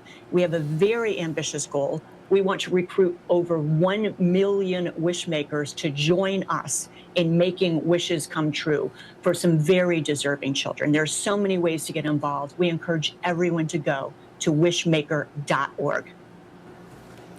Okay, Leslie Motter, we appreciate you. And Cody Rhodes, the American Nightmare, thanks so much for joining us on the Action News 5 digital desk. And we appreciate your time this morning.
Okay, back here in the Action News 5 digital desk, coming up on 8:30. I want to go back to meteorologist Patrick Ellis, still on WMC Action News 5, just giving us an update on this storm that's moving through the area. Let's listen in. All the way through the third hour, into the third hour today. But needless to say, again, a very active morning across the Mid-South. Again, a new severe thunderstorm warning coming out for portions of Mississippi County, Arkansas, Dyer and Lauderdale counties in Tennessee. And we'll take the radar off and the lightning data off. For some reason, that one's not popping in just yet, but I do see it here. It just came down. Again, Dyer, Lauderdale, and Mississippi County, Arkansas, with a new severe thunderstorm warning. That's a look at I-40 in the Fayette County line. Let's go back over to the radar with our severe thunderstorm warning. And again, there's your severe thunderstorm warning that's currently in effect for Tipton, as well as Haywood County, and also for Lauderdale County, Fayette County rather, this morning. That storm right there, the worst of it is right in through here, moving up through portions of Tipton County this morning, Atoka, Munford, Brighton, Covington. Mason's right on top of it right now. I mean, you're getting it right now in Mason, there along Highway 70. We're catching some very strong storms moving across northern portions of Fayette County and southern Haywood County right now, moving up towards the Blue Oval Plant and working its way northward. As I said, there's a new severe thunderstorm warning that just came out. I don't know why it's not popping in. I might have to switch sources really quickly because for some reason it's not popping in on Max. Let me see if it's on, if I can get it on links, and maybe we just take the links box for a second. Yeah, let's take links if we can, so I can show you the severe thunderstorm warning that just came out. Take links and instead of Max 1, so I can show the severe thunderstorm warning, because we have two severe thunderstorm warnings now in effect for the area if we could take, and maybe I just have to pop it in myself. Okay. But yeah, new severe thunderstorm warning just came out. This is going to include portions of Mississippi County. It includes Osceola, Wilson, and it does include portions of Lauderdale County. Would be for like Gates and almost to Ripley. And then our southern portions of Dyer County. Does not technically include Dyersburg, but it's basically up to the back doorstep. So if you're traveling along Highway 51 this morning, it's a no-go. I'd say just a no-go along 51 right now. Basically, from Millington points northward all the way up to Dyersburg and vice versa. Don't need anybody along 59 either this morning. Yeah, let's go ahead and take links. And there you go. There's the severe thunderstorm warning that just came out there. So there's two blinking boxes there. One, they just clipped the back end of that warning out for most of Shelby, but it still clips the far southern portion of Shelby County, far northern portion of Shelby County. And that's why we're going to stay on the air with you. They did clip that warning just a little bit, the original one. And there's a new one that just came out that includes Mississippi County, Arkansas, Lauderdale County, and Dyer County, Tennessee. That one will go until 9:15. Both of these could feature 60-mile-per-hour wind gusts coming out here this morning. If we could, there is an RDOT camera near Wilson. Maybe we can take that one so we can get an idea of what's going on over. Okay, I want to show you this, a live picture from our High 5 camera downtown Memphis where the sun is just kind of peeking out above the clouds there, and it's clearing up, but certainly we are expecting more severe weather in various parts of Memphis and the Mid-South, and that's what meteorologist Patrick Ellis has been talking about, how some areas are going to get hit with some severe weather, certainly more than others, where others are going to see sunshine, others are going to have storms. But you saw this camera just a few minutes ago and how dark and cloudy and rainy it was. You couldn't even see the bridge at one point. Now it's sunny out there with certainly raindrops there on the lens. We're going to take a quick break here, 60 seconds. We'll be back with more on Action News 5's Digital Desk.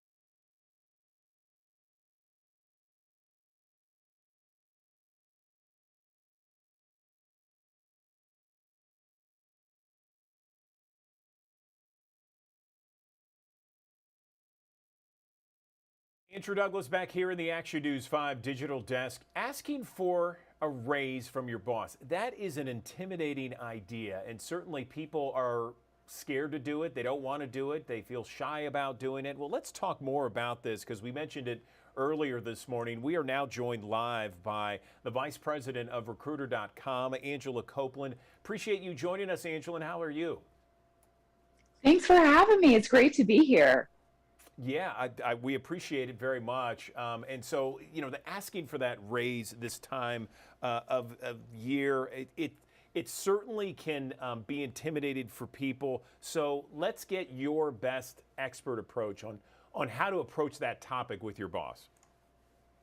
Well, this is such an important topic. I'll be honest, there is not any topic I'm hearing about more than pay right now from job seekers, because as you've seen in the news, you know, pay is really going up now more than it really ever has. You know, before you have the conversation with your boss, I think you've got to kind of have a conversation with yourself. And I'd say start really by evaluating your risk tolerance, because this is a conversation that can be risky. When you go in and you have it, if it doesn't go well, you know, we have to remember that as much as we want to fight for the most amount of money, everyone is replaceable, and it is a risky conversation. So if you've got 4 kids at home, you may want to approach it a little differently than if you don't have, you know, any of those external factors going on. But the best time really when you're ready to have the conversation is to have it during your annual performance evaluation. And that's something that's starting to happen right now with many companies. Companies are going through their review cycle, and it's a good time to sit down and talk about where you are today and kind of where you want to be going forward in your career. No, that's a great approach, and that's certainly a great time to ask for it. But even still, the whole conversation, can be kind of weird, as you said. It can be awkward for somebody, especially if you're not prepared. What's the best way to prepare for that kind of conversation? So the preparation is a very important piece. And the great news is that there's more data online today about salaries than ever before, because many companies are actually posting their salaries with job listings. And also you can look at other sites where there's available information about how much different people are making in certain roles by certain companies. So you can go in with research to have an idea of what you think is really reasonable. And then I would talk about results. What are you bringing to the table? What is the value that you've provided in the last year? And how is your role evolving to some new level?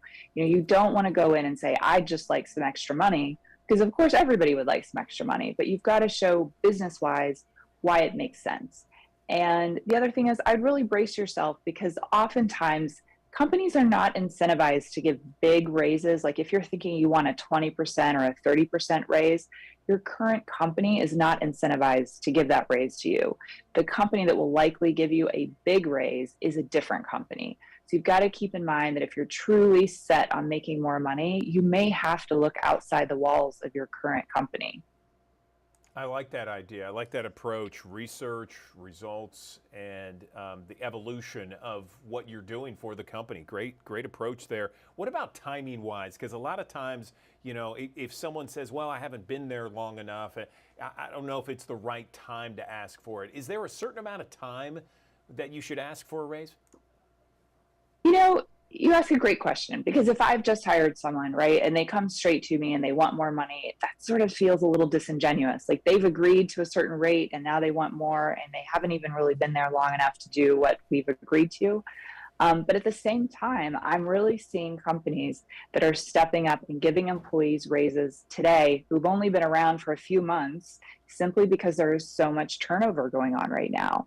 So, personally, I'd wait at least a year before you start having those conversations if you're brand new. And I would talk about it not just in terms of money. I know financially that's really what you're trying to get out of it, but you want to talk about it in terms of your career path, in terms of the value that you're bringing the company. Like you want to make it make business sense to them. It can't just be a grab for money. But really the best time is during that performance evaluation, when you're really talking about how you've done in the last year and you're talking about planning for the future. Makes sense, certainly. And then another one that people might get tripped up on is, how much do you ask for? What's a good way to approach that?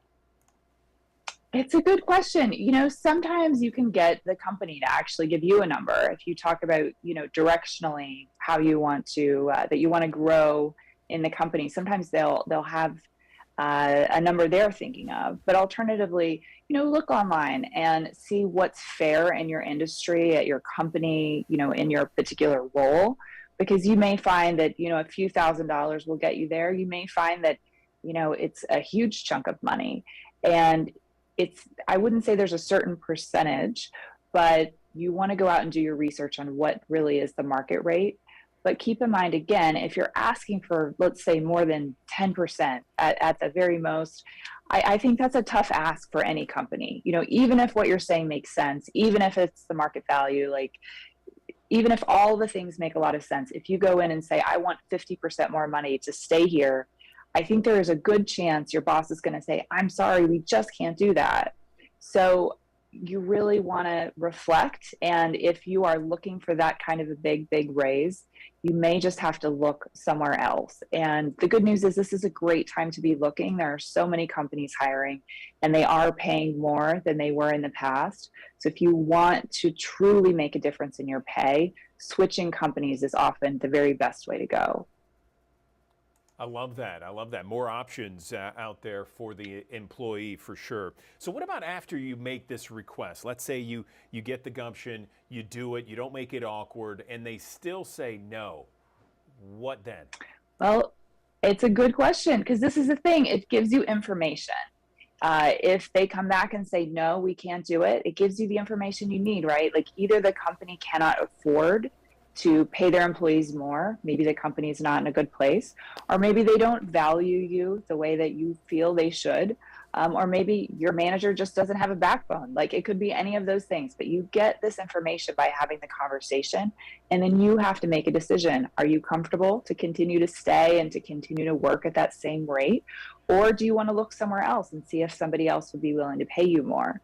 I think the one other alternative you might consider, especially if you work at a big company, is looking at other departments within that company, because you will find sometimes there might be one department that pays much more than another department. So if you feel like, man, I've just really maxed out in my area and I don't think my boss is going to be willing to go up any higher, perhaps you take that information and you start to even look, in other spots within your same organization. All great advice, all great cues from you. Anything else that we can touch on regarding this topic, Angela, that we haven't mentioned already? I think the biggest thing is go and do your research online. We are so fortunate that labor laws around salary are really changing, and they have been for probably 5 years or more. And what it creates is a situation of transparency. So if you aren't sure if you're underpaid, go online and do your research, because it is not hard to find out anymore. And those laws have changed really in an effort to create more equality within sort of the space of pay. And as an employee, you have every right to go out and do your research and decide if the amount of money that you're making works for you or doesn't work for you. So go and do your homework rather than, just wishing that someone would give you more money. And again, also remember that if you don't ask, you may not get any additional money. So asking is really the first step. Great advice and insight as always. Angela Copeland, Vice President of Recruiter.com. Thanks very much. Appreciate all the info. Thank you.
Good morning. Welcome back to the Action News 5 Digital Desk. I'm Andrew Douglas. The U.S. only makes up about 4.4% of the world's population, but it consumes 80% of the world's opioids. Mothers Against Prescription Drug Abuse, in partnership with Aleve, have launched a campaign. It's called The Painful Truth, and it encourages consumers to explore non-addictive pain relief options with their doctor before considering opioids. Now, joining us to discuss this very important issue, because we all know the opioid epidemic has done a number on us here in Tennessee, Mississippi, and Arkansas. I'm joined now by Mary Bono, former Congresswoman and co-founder of the Mothers Against Prescription Drug Abuse. Also joined now by Matt Robinson, a voice from the Painful Truth campaign. Good morning to you both. Mary, let's begin with you and tell me about how this initiative first began. Good morning. Good morning. Well, this initiative began by us wanting to educate the American public about something like, approximately every 30 minutes in the United States, we lose somebody to a prescription opioid overdose. And we want people to understand that the use of opioids carries some significant risks like addiction, abuse, or potential loss of life. Also important to know that for some reason, more opioids are prescribed in the United States than anywhere in the entire world. it's also important for people to know if they do take a prescription opioid to manage pain, there is a possibility that they could become addicted. Yeah, there's so many parts in this country that have been ravaged by the opioid epidemic, and no question our area here in Tennessee, Mississippi, and Arkansas certainly has felt the brunt of that opioid epidemic. Matt, over to you. Can you share with us your first-hand experience with opioids? Yeah, you bet. I was first introduced to prescription opioids after an injury. I was a football player, big in Tennessee, Arkansas. I'm in Texas, so all boys play football, and I broke my leg. First introduced to the drug then, and I was always getting hurt. I had subsequent injuries, back injuries, things like that. And I was treating pain in the beginning, but at some point I wasn't just treating pain anymore. I was chasing an addiction. When I stopped taking the medication, I would go into severe withdrawal. I'd get really sick if I didn't have it. And then you become everything you swore you'd never be. You're looking in the mirror, you don't recognize the person looking back at you, and you're completely lost. I appreciate you opening up and sharing with us here on the Digital Desk. And unfortunately, that story and your story is so common and so prevalent in so many different communities across America. Mary, back over to you. Tell me what Mothers Against Prescription Drug Abuse is doing right now to address this issue that is hurting so many parts of our country. Well, we've been focused on drug abuse prevention and awareness for over a decade now. But right now, this campaign, we're especially pleased to be presenting. It is, again, this topic, and it is how do we take ownership of our own pain management? We're trying to encourage people to understand the potential consequences of prescription opioids. And we're just telling people, talk to your doctor, talk to your healthcare practitioner. If you need some pain management medication, have a conversation if there are alternatives to addictive opioids. We're really pleased that Matt is the star of this film. He has lived experience, and he resonates with people as they're seeking their own pain management journey on what they ought to do. And it's a cautionary tale. And again, it comes back to this can happen to anyone. Yeah, no question. This affects everybody, regardless of socioeconomic background. Mary and Matt, this next question is for you. And Mary, we can begin with you. How can patients choose and advocate for pain-related management that is non-addictive, non-opioid based? Well, Andrew, you said so well, too, is there's no denying any longer that there is a crisis in America, a crisis of addiction, and it's beyond just prescription drugs, but we are focused on what a patient can do. Again, talking to their doctor. We're very lucky that in this day and age, there are some great, very effective alternatives. Some are over the counter, or some are sort of more of other sort of therapies. But there are options out there. And I think we're trying to raise that awareness that patients should simply have that conversation with a doctor about what are my options to keep me off of potentially addictive prescription opioids. Matt, over to you.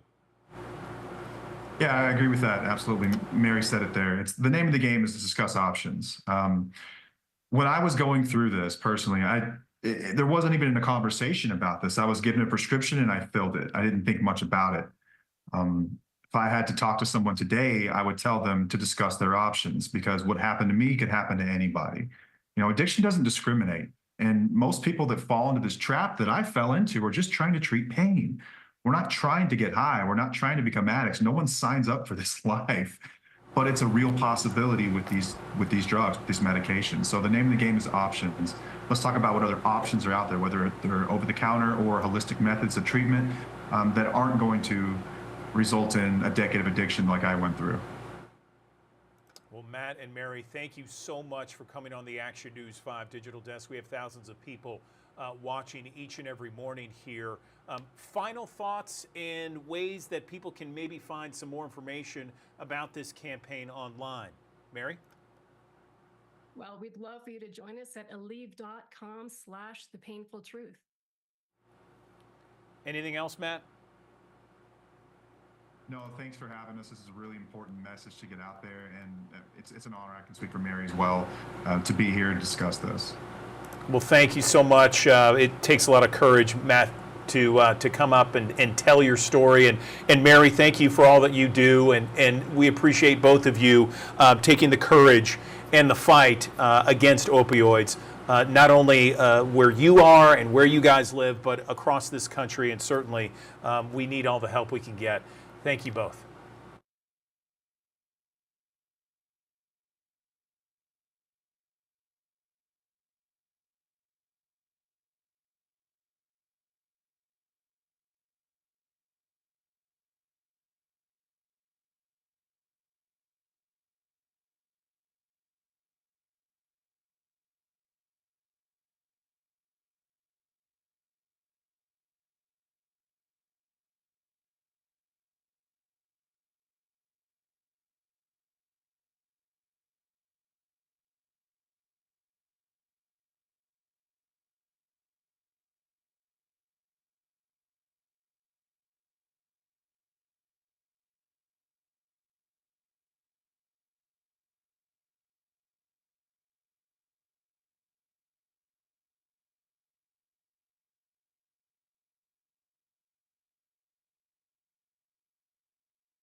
All right, back here in the Action News 5 digital desk, I want to show you a couple things. First off, this is our live look from our camera downtown Memphis, and we've been showing this for the better part of an hour. It was barely recognizable about an hour ago. So much of that severe storm system moving through the area. It is cleared up, but again, more storms are expected. I want to go back to meteorologist Patrick Ellis, who has been wall-to-wall on WMC Action News 5, talking about the storm in another area that could be hit pretty soon here. Let's go ahead and listen in. Near the Bethel community, and then moving off to the north and east. As I mentioned, when it was back over here, it looked a little better. It's not looking as prolific, not as strong as it was a couple of minutes ago. Again, we're just now getting to the point to where the environment's starting to get conducive. Remember I said 9 o'clock this morning? Well, obviously it jumped off a little earlier than 9, but we're kind of in the throes of it now. That will continue for at least the next couple of hours with these storms. I do want to zoom out. And it's a very messy looking situation. I also want to go down here to Fayette County. I don't want to leave anybody out, but in Fayette County, we also have some strong storms. These are not severe, let it be known.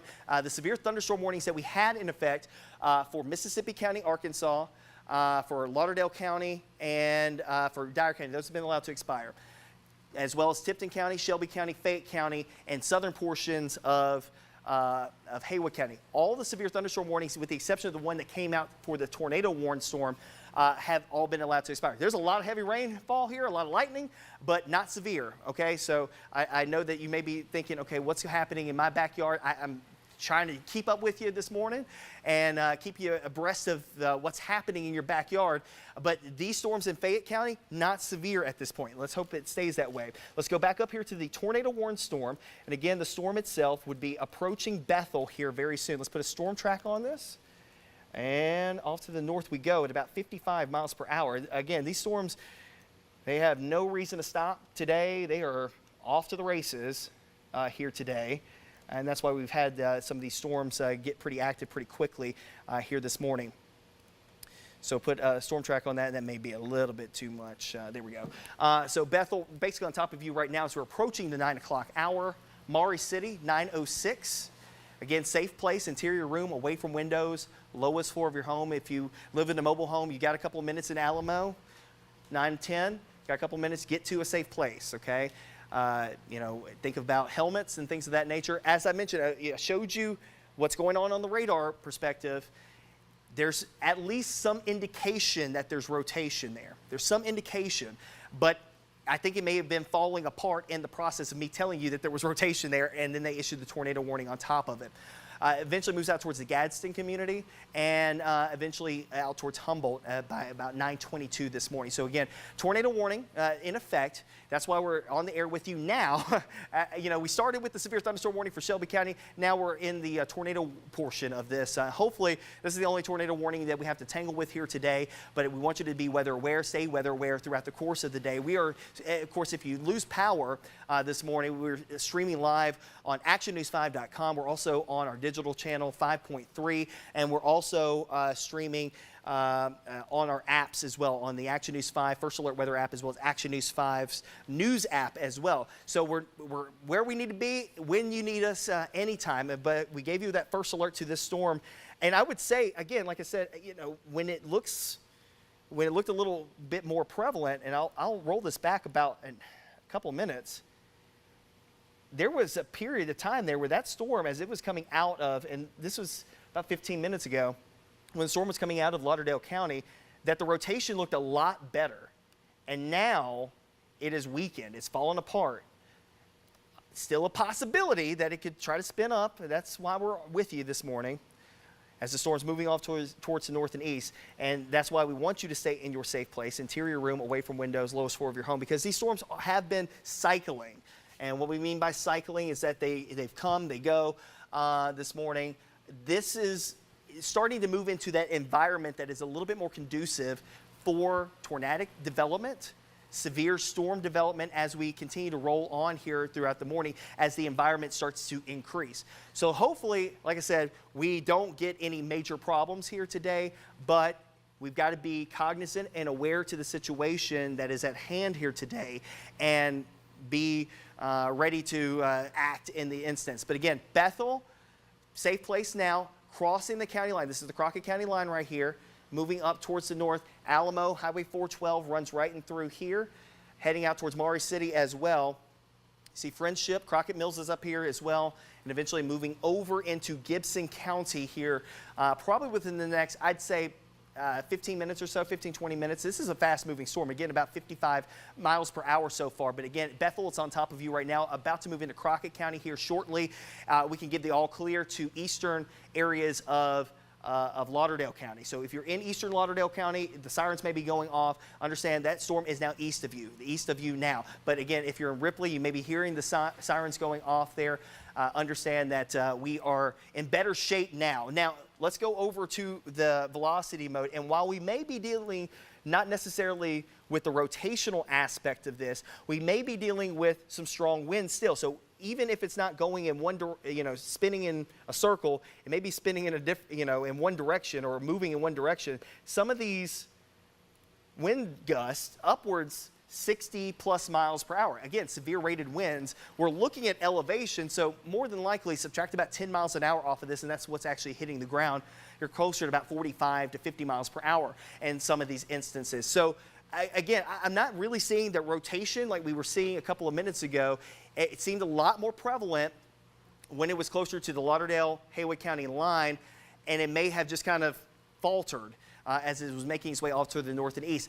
The environment, though, still supports it. So that's why we have to be cognizant of that environment and be prepared for it in the instance that it does try to recycle and try to get going again. But as I mentioned, safe place now for our friends in Bethel. We can get the all clear for the western portions of Lauderdale County and eastern areas of Lauderdale County, western portions of Haywood County here this morning. You're watching live severe weather coverage this morning here on Action News 5. I'm First Alert meteorologist Patrick Ellis, joined in the studio this morning with Ariana Poindexter and First Alert traffic tracker Taylor Tucker. We're tracking all the things that you need to know. Of course, power outages, damage reports, traffic instances, and of course, right now, the weather situation that's ongoing. A tornado warning is why we're on the air with you here right now at 9 o'clock in the morning. You're not seeing the third hour today is because of the severe thunderstorm that is capable of producing a tornado here this morning as it makes its way off towards the north and east at about 55 miles per hour. Put a storm track on this again.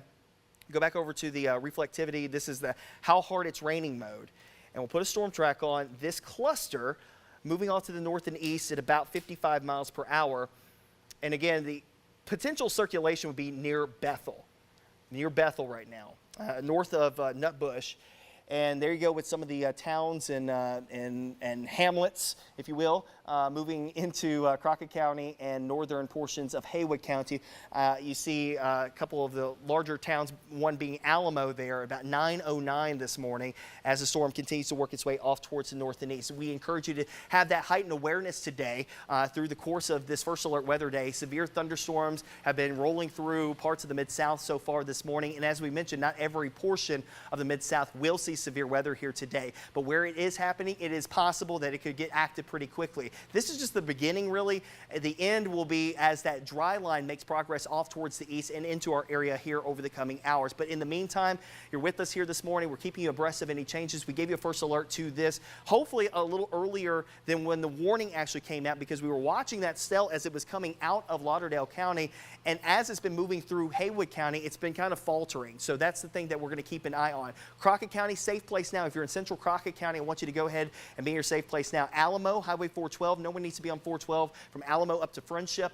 And, you know, out and through here, if you're in Brownsville, this is north of you. Christmasville, north of you now, as well as Stanton and the Blue Oval plant. All of this is way to the north of you at this point with the tornado-warned storm. I want to check in with Ariana Poindexter. Okay, check in with power outages, because you know we were having some issues earlier, and we may need to hop off of MLGW. I know we've got some of the cooperatives as well, other cooperatives around the region, because you know when I was looking at the data from eastern Tipton County, there were some wind gusts that were over 60 miles an hour there. So we may have some power lines that may have been messed around a little bit there as well. I know we've got some of those MLGW numbers, so let's check in with Ariana. But again, tornado warning still in effect until 9:30 this morning for Crockett County and northern Haywood County. Hey, Patrick, yeah, we have been following this for much of the morning. You mentioned some of the cooperatives and things of that nature. So I want to first start with Entergy, Mississippi, and some of the outages we're seeing there. Most of them happening in DeSoto County. We're still seeing around that 614 customers without power. Of course, that's homes and businesses. Not seeing anything right now that's popping up on this outage map, I should say, in any of the other counties in the DMA, Coahoma, Tipton, not seeing any of that. Of course, I'm going to continue to check in and keep you updated on that. If we can make our way now to MLGW, unfortunately, we keep seeing those numbers climb for outages every time we check in. So right now, just refresh, we're looking at a little more than 37,718 customers impacted. That's homes and businesses. A lot of those numbers, or those outages, I should say, we're seeing in the Bartlett area, kind of close to Cordova, Sam Cooper. That's where that red is that you're seeing on your map there. So again, every time you've been checking in with me, I'm seeing those numbers increase. When we first started this severe weather coverage, we were just at 45 outages. Of course, now that is such a significant jump compared to the 37,718 homes and businesses that are affected. I do want to remind you to never assume that MLGW knows your power is out. You can report an outage by calling 901-544-6500. That's available 24 hours a day and dedicated solely to power outages. So again, they say never assume that they know that your power is out. Please report an outage if you have not done so. All right, I believe we have some video. This is video of hail. My goodness, this is in South Haven, I believe. This is from a viewer, Janice Barton. And you can just hear how loud that rain is. Again, potential hail, also lightning in the area. So again, this is from one of our viewers just showing us what it looked like in her area there in South Haven. And this is what Patrick has been talking about for much of the morning. Again, I'm also hearing from people in Bartlett and Millington saying it was pretty bad in those areas as well, Patrick. Yeah, and looking at that it definitely looks like it would be severe rated hail, at least quarter size. And that was partially the reason why they issued the severe thunderstorm warning initially. I was going back and looking at the cooperatives there in Tipton County. We do have an outage very close to where I did that query, like 75 miles per hour near Mason. It co-locates with the time frame of strong winds that were moving through that area. About 14 customers, homes and businesses there between Mason and Braden. Near Gainesville Road and Griffin Road. That kind of co-locates with the strong wind. So we're we're getting some reports of power outages, but also the reports coming in slowly but surely as well of what you see there, the hail and also the wind damage as well. Let's go back over, and like I said, what we're seeing here is the which way the winds are blowing mode. Starting to see the rotation maybe kicking up a little bit near Maury City at this point. I'm going to zoom in a little closer for you and give you at first alert as we've been watching this storm moving off towards the north and east over Maury City right now. Take your tornado precautions, interior room, away from windows, lowest floor of your home. But again, looks like some indication, and as I mentioned earlier, not necessarily from the standpoint of directional shear. Directional shear would be changing with wind direction in a small location. Speed shear is what you're seeing here, which is differentiation of two different wind speeds in two different areas that can also cause rotation. And not really seeing it there, but you can kind of see just within the last couple of minutes. Remember, we were showing you the rotation detection that was moving through here. It wasn't as prevalent, starting to perk up a little bit just south of Maury City. So again, that tracks to the north. Now this is way ahead of the actual storm of note. So that's why I'm not worried about this stuff up here. It's more so this one right here. Here's Highway 412 right here, Alamo, Maury City. Going to split the difference between the two coming up here this morning. So again, right in through here, Cairo, heading up towards Crockett Mills, Nance, in through that area. Take your tornado precautions now. Interior room, away from windows, lowest floor of your home. Like I said, there's 412. Johnson's Grove right here. If I'm not mistaken, is that 57, 59? Highway, it's like one of the highways going up there when you cross out of Haywood County. Yeah, the 54, that's what it is. That's Tennessee Highway 54 coming up there out of Haywood County.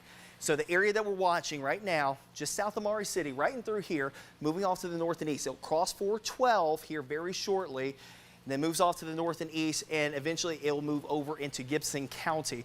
And I know we have folks who catch us on Rabbit Ears and Gibson County, but technically Gibson County, part of the Jackson, Tennessee television market. But we will stick around with you here this morning to, of course, give you as much of an alert as possible.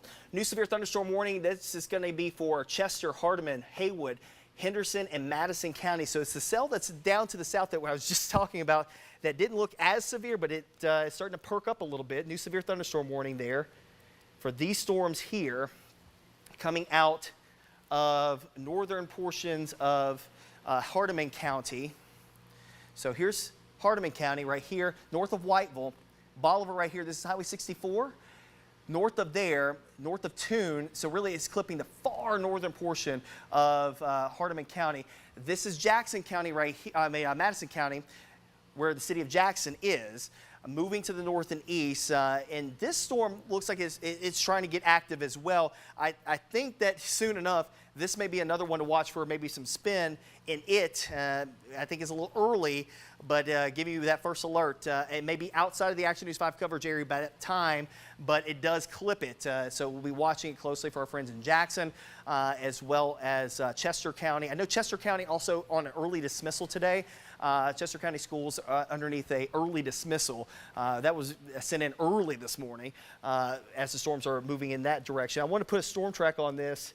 And actually, let me look at the velocity. This is the which way the winds are blowing mode. And again, that's some pretty strong wind there. Straight line wind action moving into southern portions of Madison County. But right there, you see where Hatchie is, north of Whiteville. There's something trying to get going there. Now, this would be more of an indication of wind, I think, than anything else. Strong wind potential, because it's not co-located necessarily with the tornado with rotation necessarily. It's close, and I think that this storm is in the process of trying to strengthen. And so that's something that we'll be watching now. It may be outside of the Action News 5 coverage area by the time it strengthens. But if you know somebody who's in southern Madison County, give them a heads up. And, you know, our friends and family don't end where our television signal ends.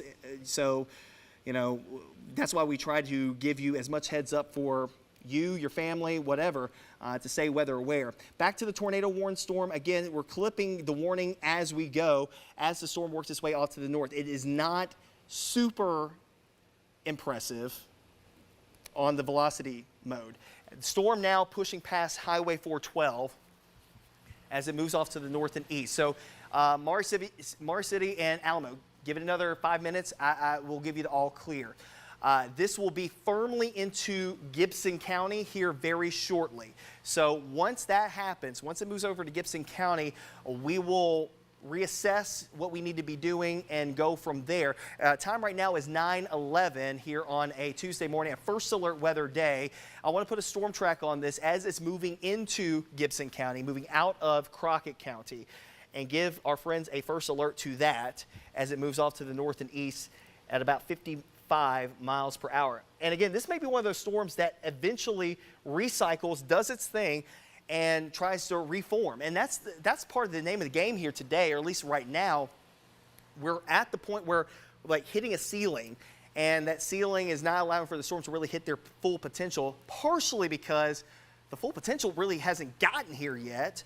And so that's why we're just kind of making our way through this at this point. Coxville, basically on top of you guys right now, but safe place immediately as that storm moves off to the north and east at about 55 miles per hour, heading out towards Avondale by about 9:23, Gibson by about 9:26. So we're heading through Gibson County. You see Dyer here in Gibson County, Trenton as well. So it could probably be clipping Trenton here. I'd say probably, let's say about 9:25, somewhere in there, for our friends there in Gibson County. If you're in Dyer County, okay, remember Dyer's in Gibson County, Dyer County, and Dyersburg in Dyer County.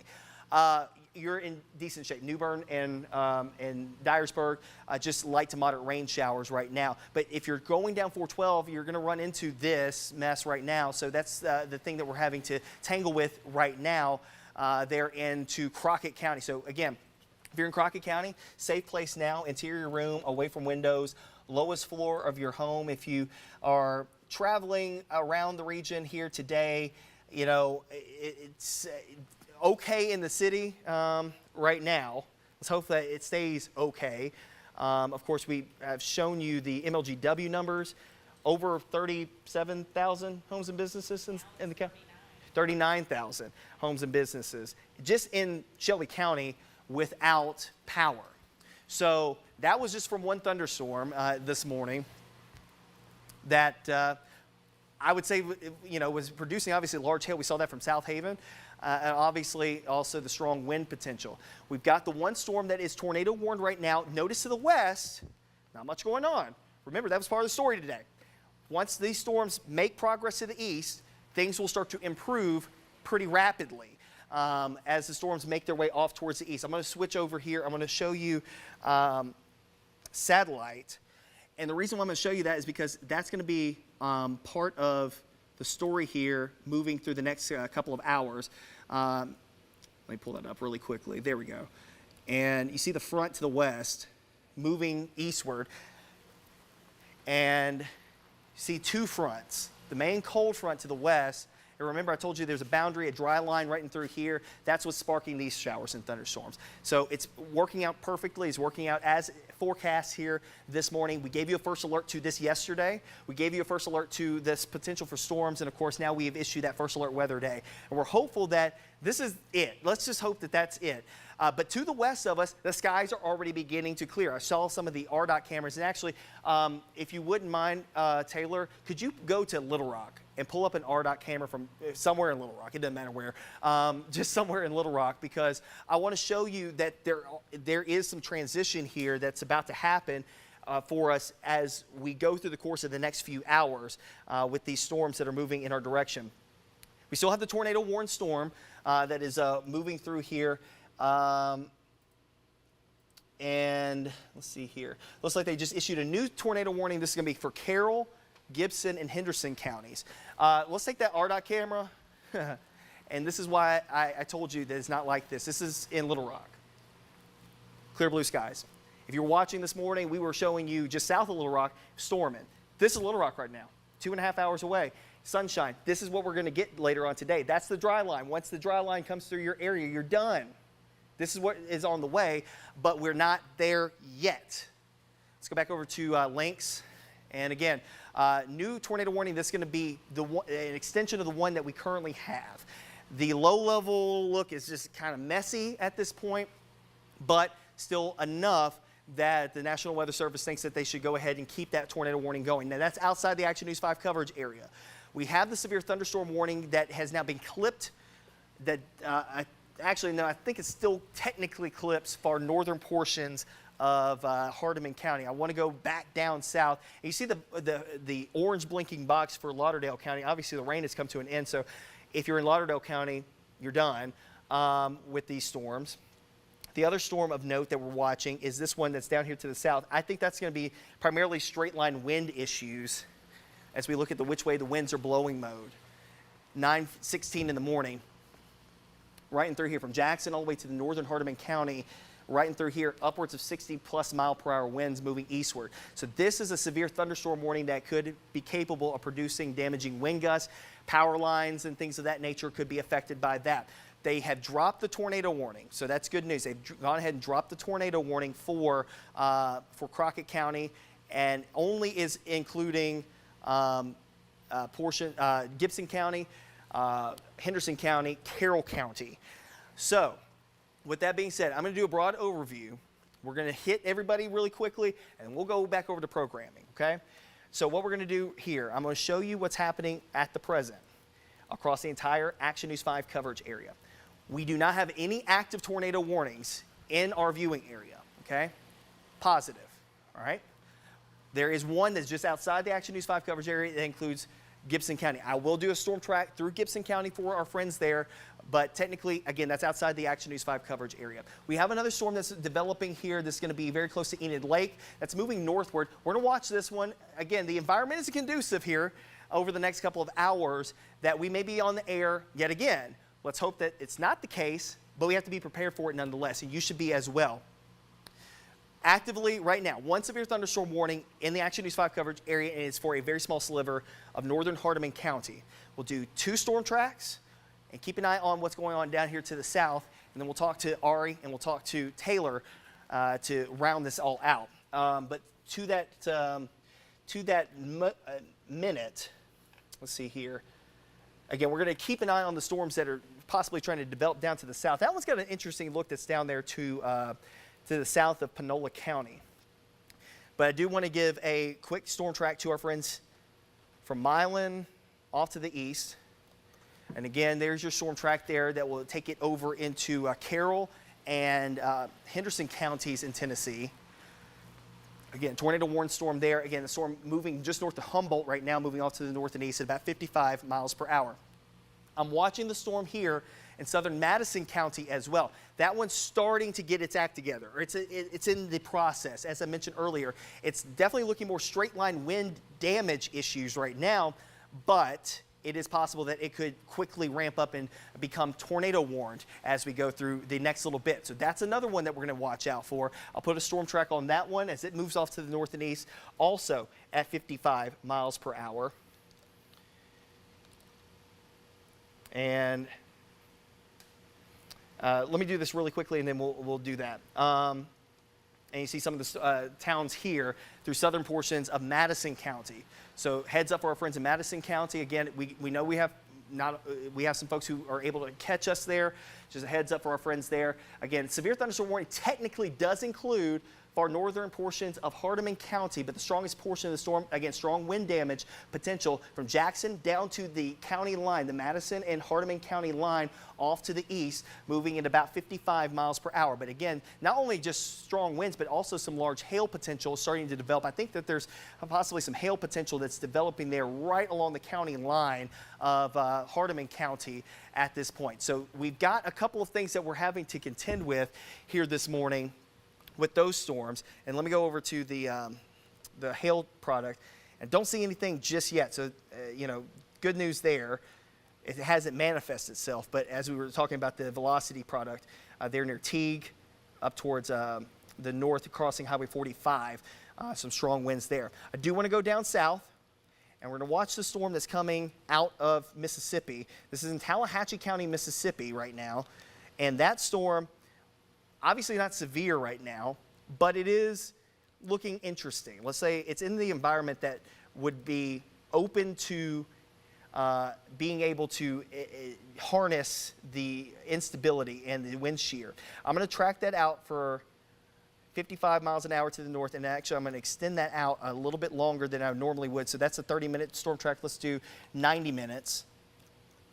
And you see some of the storm tracks there that would take it off to the north. So this is a storm that is not severe warned right now, but it's one to watch coming out of Mississippi this morning. And we'll put a little bit of a filter there for some of the larger towns. You see Charleston basically on top of them right now. Crossing I-55, they're right near the Tallahatchie and Panola County line, Yalobusha County line, somewhere around 9:30. You see Water Valley there. Oxford 10:04. Algoma about 10:26. Potts Camp, Hickory Flat 10:30. Pontotoc by 10:30. Hickory Flat, there you go, 10:31. So that'll get you in the southern portions of Tippah and Benton counties, as well as Lafayette County as well. To give you a first alert to this storm. Not active right now, but could turn active fairly quickly. Let's check in with Ariana Poindexter on power outages as well as some damage reports. Hey there, Patrick. Yeah, so as you know, I've been tracking outages in the Memphis area currently, or Memphis in Mid-South Shelby County, of course. Currently 31,198 customers impacted, MLGW customers, that is. That's homes and businesses. As I've been telling you, much of that focus has been in Bartlett, and we actually just got an update from Bartlett officials. There are several power lines and lights that are out in the Bartlett area. So if you do come across an intersection where the lights are out, please treat it, of course, as a four-way stop. I'm going to list those for you if you are in the Bartlett area. So that's Highway 70 in Yale, Kirby Whitten and St. Elmo and Altruria, and Kirby Whitten and State. So again, several lights out in the Bartlett area. Please be careful. And like I said, many of the outages that we're seeing on the MLGW outage map on your screen in the red is in the Bartlett area as well. We've also been checking Entergy, Mississippi. We're seeing most of those outages in DeSoto County, about 614. And then, as Patrick said, some of the counties, Tipton has also been seeing some outages in like the Atoka area, for example, and so that is 14 customers without power. So we've been following this. Of course, we've been getting videos from you all. You've been sharing any damage or any hail, things that you've been seeing. Please continue to do that, and we will keep you updated on outages both on air and online. But right now, we're going to get a check of the roads with traffic tracker Taylor Tucker. Yeah, and we've also been staying on top of these accidents that we're receiving reports on. Of course, earlier I told you about an accident at Sam Cooper and Perkins. The good news here is that car is parked on the shoulder, so traffic is able to flow throughout that area. Another accident, Walnut Grove and Humphreys. We're also in the clearing out stages of this accident as well. It helps that we're not seeing that early morning crowd as well. So those of you who usually travel in this area, you'll notice maybe a car parked on the shoulder, but it's not going to impact your traffic commute too much. Let's hop over out east this morning. Those of you traveling on 269, we had an early morning accident as you're approaching Highway 64 for those of you traveling in the southbound direction. So not going towards 40, but away. Good news here. Earlier this morning, I saw some red developing, now yellow. So we are making progress in this area, but I wanted to give you a heads up that you will run into an accident that they're trying to clear up. I want to zoom out so you can see our entire mapping system. This is progress, right? Of course, we're seeing green and just a little bit of red. That red that you're seeing is on 240 at Poplar in the eastbound direction. That's because of that construction project going on. I want to show you what it looks like out in this direction because we still have a nice crowd out there traveling really on both sides, the eastbound and the westbound direction. But really the eastbound direction, you're going to run into slow moving traffic. Again, that's because of that construction project. If you have the best eyesight, you can probably see some of those barrels up in place right now. Again, that's 240 at Walnut Grove and Poplar. That's where I'm seeing the biggest crowd this morning on the interstate system. Everything else is in the clear on the interstate right now at 924.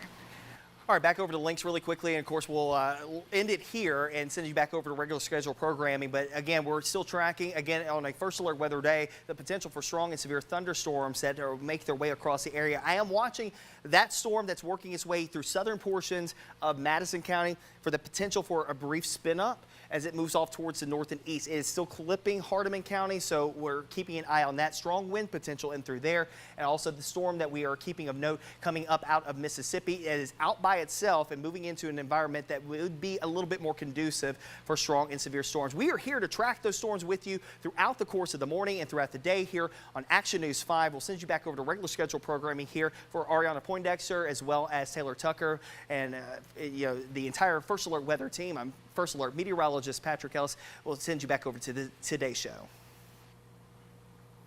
Okay, back here in the Action News 5 digital desk. It is something that we've been watching now for the better part of 90 minutes. Ongoing, certainly a weather situation that we've been following since early this morning at 4 o'clock. It was a first alert weather day, but again, much of that emergency is passed at this point. So we're going to continue to watch it. We'll continue to follow it. Our team of meteorologists have accurately predicted what we have expected so far, where some areas are going to see some sunshine, some areas are going to see some severe weather, and that's exactly how it played out this morning. So we're not out of the woods just yet, but we'll continue to follow it. We're going to take a short break here. We're back in 60 seconds on Action News 5's Digital Desk.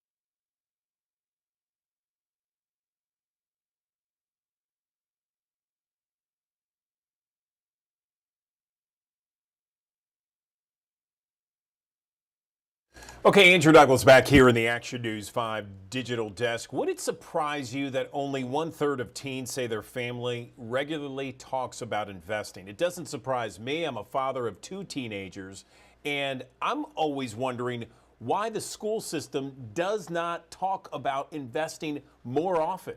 In fact, my son, who's going into his senior year, told me specifically, Dad, I need to learn more about this stuff. So let's talk about teens and investing right now. It's a very important issue. I'm joined now by John Boroff. He's the VP of Youth Investing with Fidelity Investments. Good morning, John. How are you? Doing well. Thanks for having me. Yeah, so I'm trying to figure this out. Why do we not talk about investing with our teenagers, not only in the classroom, but outside of the classroom as well? It just seems like something we don't talk about. There's so many other things that we talk about other than investing, which is so important and certainly a life skill. Yeah, money conversations can be difficult for a lot of different reasons. But when it comes to parents talking to their teens, it can be things like, parents don't want to burden their teens with too much information, especially if they've had any sort of financial difficulty. Or it could be that parents aren't fully confident in their own skill set and their ability to pass on good money habits. It's one of the reasons that at Fidelity Investments, we've focused so much attention on creating educational materials that are specifically designed for teens and their parents. And it's also why last year when we launched the Fidelity Youth Account, which is a saving, spending, and investing account for teens, we made sure that parents had the ability to monitor activity in the account. And what that does is that anytime something happens in the account, it's another opportunity for a family conversation around money. And we've seen again and again that when families are talking about money, they have better outcomes and more confidence. Where do you begin? So let's say our viewers are watching right now and they're like, hey, you know what? I want to get things going with my teen or my preteen, what have you. What would you recommend in terms of beginning that conversation and actually beginning investing? Yeah, it's really important to start that conversation, and it can be hard. But something to remember is that it's not important that you know everything. It can be a really interesting exercise to go through with your teen and learn together. A great place to start is by talking about their goals. So, whether it's a short-term goal like saving for a pair of shoes or something a little further out like saving for a first vehicle, figure out what the goals are, come up with a plan to achieve them, and then monitor your progress against that plan. And that's where something like the Fidelity Youth Account can come into play as well. It's a great place to access educational materials, talk about what you've learned and how you're going to put it to use, whether that be researching investment options, or just looking at debit card transactions and coming up with a smart spending plan, or actually taking the step and going ahead and starting to purchase securities. For a limited time, if you find that something like the Fidelity Youth Account is right for you, your team might be eligible for a $50 deposit from Fidelity Investments to get started. And there are some conditions that apply, but there are no fees or costs associated with the account for you or your team. That sounds fantastic. Let's talk a little bit about the gender gap here, because we've talked about it here on the digital desk that sometimes boys are more apt to be investing a little bit earlier than girls. Where do you stand on this, and how do we fix it? Yeah, unfortunately, the study did show that teen girls reported having fewer family conversations around money and investing specifically, and consequently, they had lower levels of confidence, and they were more likely to feel that investing was out of reach for them. Where teen girls were strong was on saving and spending, and surprisingly, they were actually more aware than boys that teens are able to trade stocks. But really, the big takeaway from the gender part of our study is that it's really important to have financial conversations with the teen girls that are in your life, because those conversations are going to be the things that start to close that confidence gap and make sure it doesn't extend to the next generation.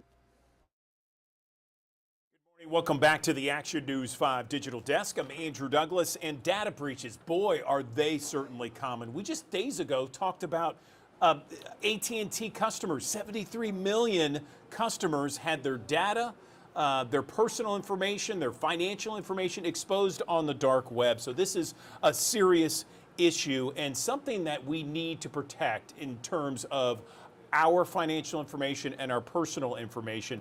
I'm joined now by Jim Nussle, President CEO of America's Credit Union, to talk more about ways to protect our financial information and our credit card information. Jim, good morning to you. How big of a problem is credit card fraud in our country? Well, good morning, Andrew. I'm sorry to say that over the last 10 years, credit card fraud has doubled. It's now a $14 billion economic problem, and it touches all of us. I mean, at a recent survey I just saw, 6 out of 10 Americans suggested that they've had some kind of fraud in their card just in the last year. And so this is a big number. It touches a lot of people. There are a lot of people that rely on credit cards and debit cards now. They carry plastic in their wallet or their pocket more than they carry cash today. And so it's something we're trying to, as credit unions, we're standing there in front of our members, 140 million people that go to credit unions for their financial capability. And we're protecting them, trying to work with them to ensure that their data is secure.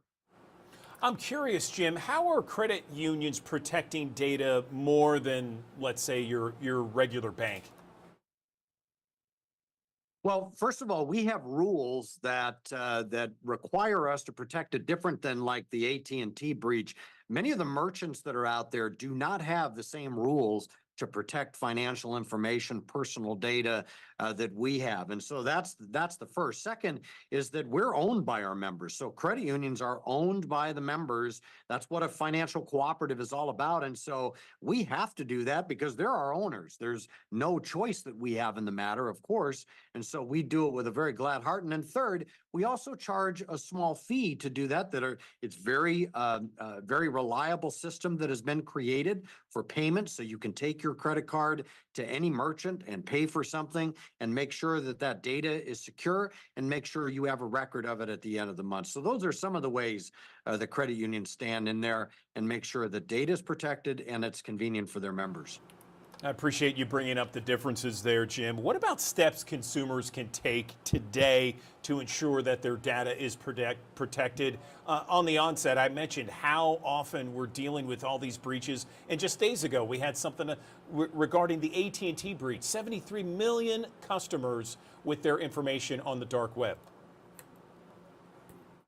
Well, credit unions across the country are commemorating April as Financial Capability Month, and April would be a good month for everybody to review all of their information that they use for financial transactions. And some of these, they're not necessarily fun, but they're important to do. You're the human firewall for data breaches. So checking your information, making sure you don't share your numbers with anybody, making sure that the secure numbers are not shared unless you're using a transaction. Watching when you're doing any kind of payment or taking any kind of information to make sure that no one's watching. And then reviewing the information at the end of the month when you get a statement to check through, did I actually purchase this? Is something my wife Karen and I do every month. We go through our statement, make sure these are things that we actually purchased, and then report it if it isn't. Oftentimes those are ways that people can be the human firewall to protect their own financial data from any kind of mischief that's out there. Yeah, simple, easy ways, very, very straightforward and thorough. What about legislative threats to consumer data security that we should be aware of? Well, one is I wish Congress would actually act and protect our data and create rules for some of these folks that are unregulated when it comes to managing our information and our payments and our personal data. They have to be on, because credit unions, we have rules that we gladly follow in order to protect the data of our members. The other one that's out there is that there are some of these big box merchants, some of the big box store that you always hear about. They're trying to take money out of the system that is there to protect data, that is there to make the payment system secure, and they're trying to line their pockets with that. They're calling it capping fees. We all know that if you cap those fees and you make it a one-size-fits-all system, it's not going to be as secure. There's no such thing as a free lunch, and making sure those resources are there to ensure that the payment system is secure and our data is secure is crucial. This is not a time to take money out of the system and line the pockets of big box stores. Jim, we have thousands of people that watch us on the digital desk each and every day, and I know that they're interested on some of the different things that you've mentioned, aspects of protecting personal and financial information. Where can people go online to learn a little bit more about what you've stated this morning? Yeah, probably the best place so that if you want to learn more about this is protectinterchange.com. This is a place to understand a little bit more about the payment system that you use, those cards that you have in your pocket, your wallet. Protect Interchange gives you a good description of not only how the system works, but also a way for you to be involved if you want to tell Congress or you want to tell your representatives how you feel about this issue and if you're frustrated about a data breach that you've seen recently. I appreciate the sensible ways and suggestions to protect our personal and financial information. Jim Nussle, we really appreciate your time this morning. Thanks very much. Thank you, Andrew. Good to be with you. Good to have you, I should say. There is another live look from our High Five camera downtown Memphis. We have had some serious storms throughout the morning, and certainly we're going to keep an eye on it. We'll be talking with meteorologist Patrick Ellis in just a little bit, but right now we're going to take a short break. Back in 60 seconds on Action News 5.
All right, switching gears a little bit here in the Action News 5 digital desk. We've been talking about the month of May being Mental Health Awareness Month. We are joined now by Renee Dillard. She is Methodist Le Bonheur's Director of Employee Assistance.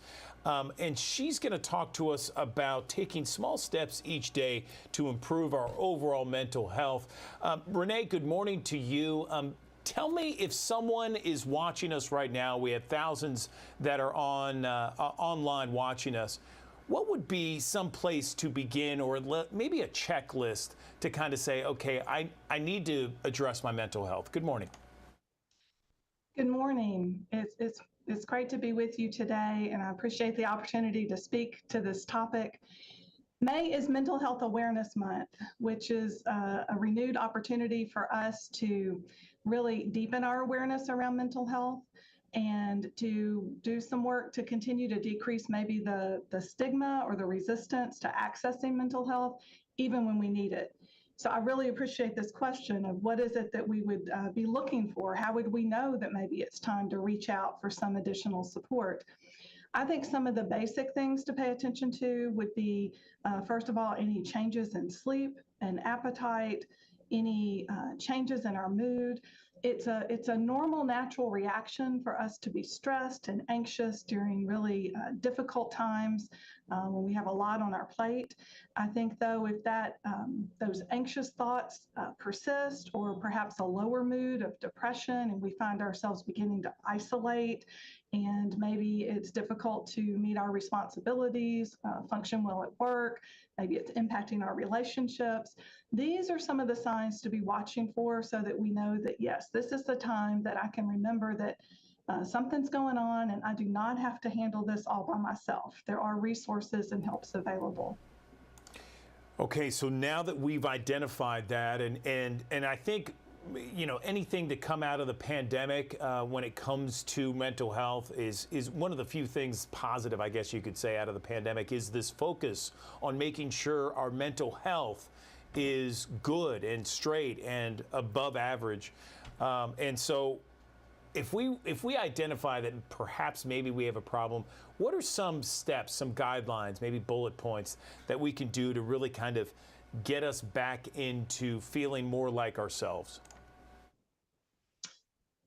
It's important to begin with the foundation.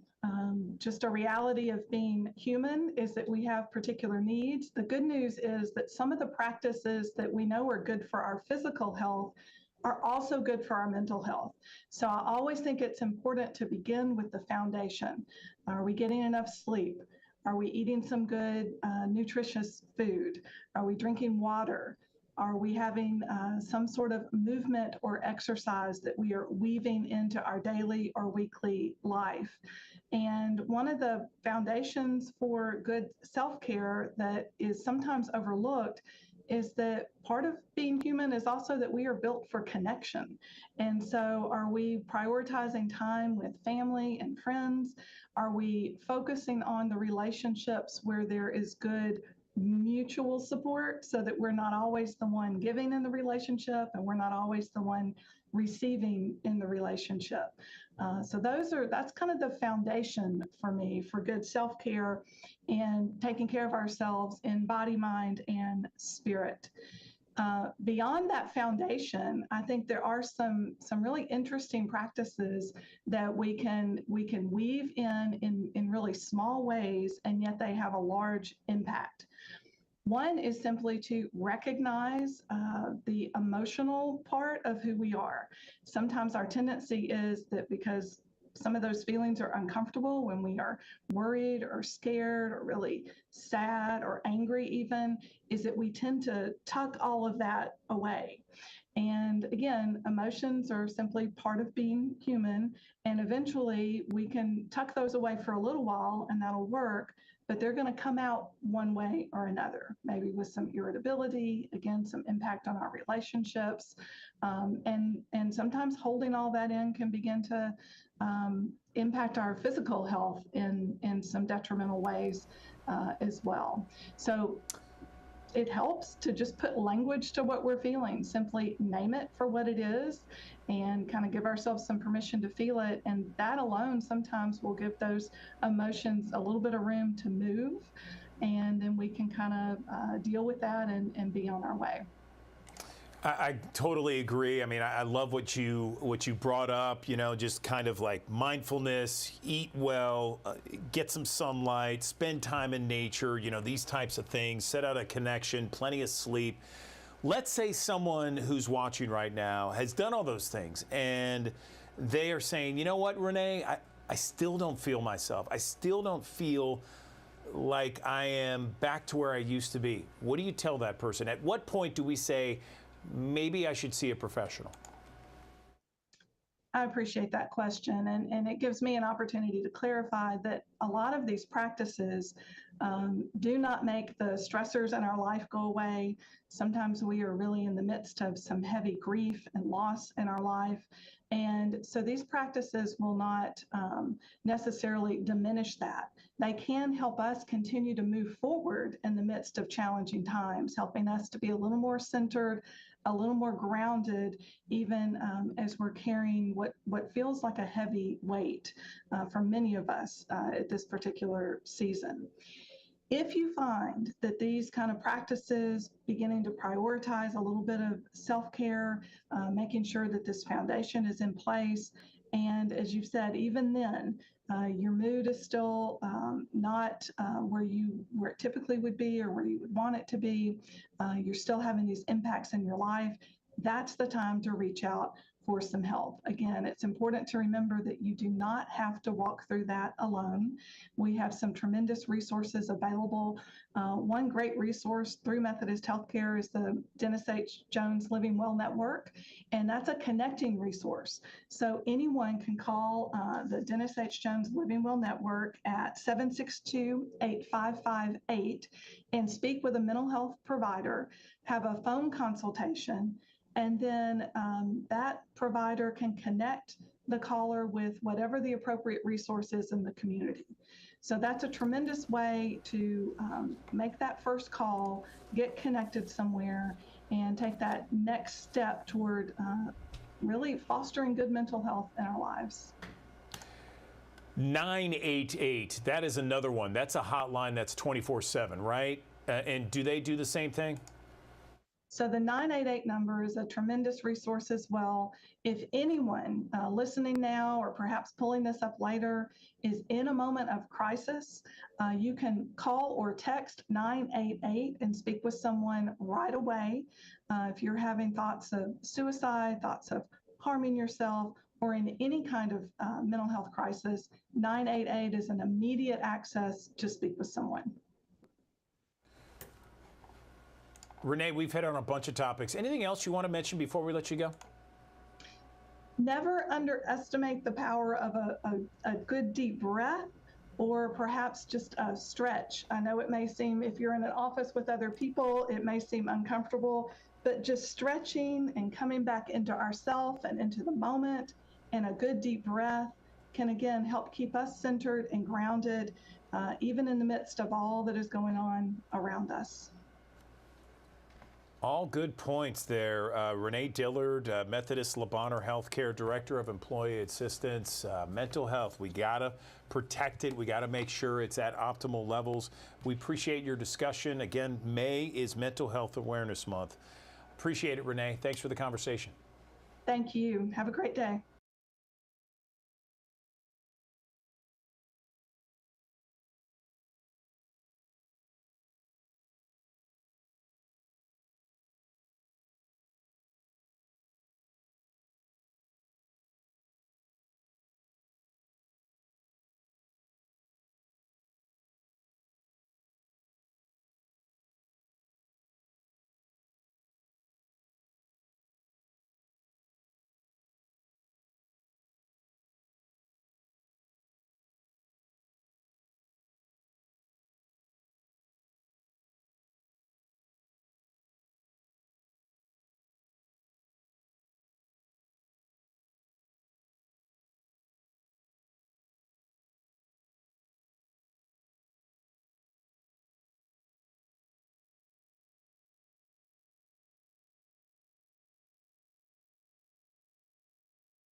Okay, Andrew Douglas here in the Action News 5 digital desk. April is Head and Neck Cancer Awareness Month, and you may not know how to get screened here or the probability of perhaps you and the chances of getting a cancer affiliated with your head area or your neck area. Joining me now to talk about this is Dr. John Gleistein.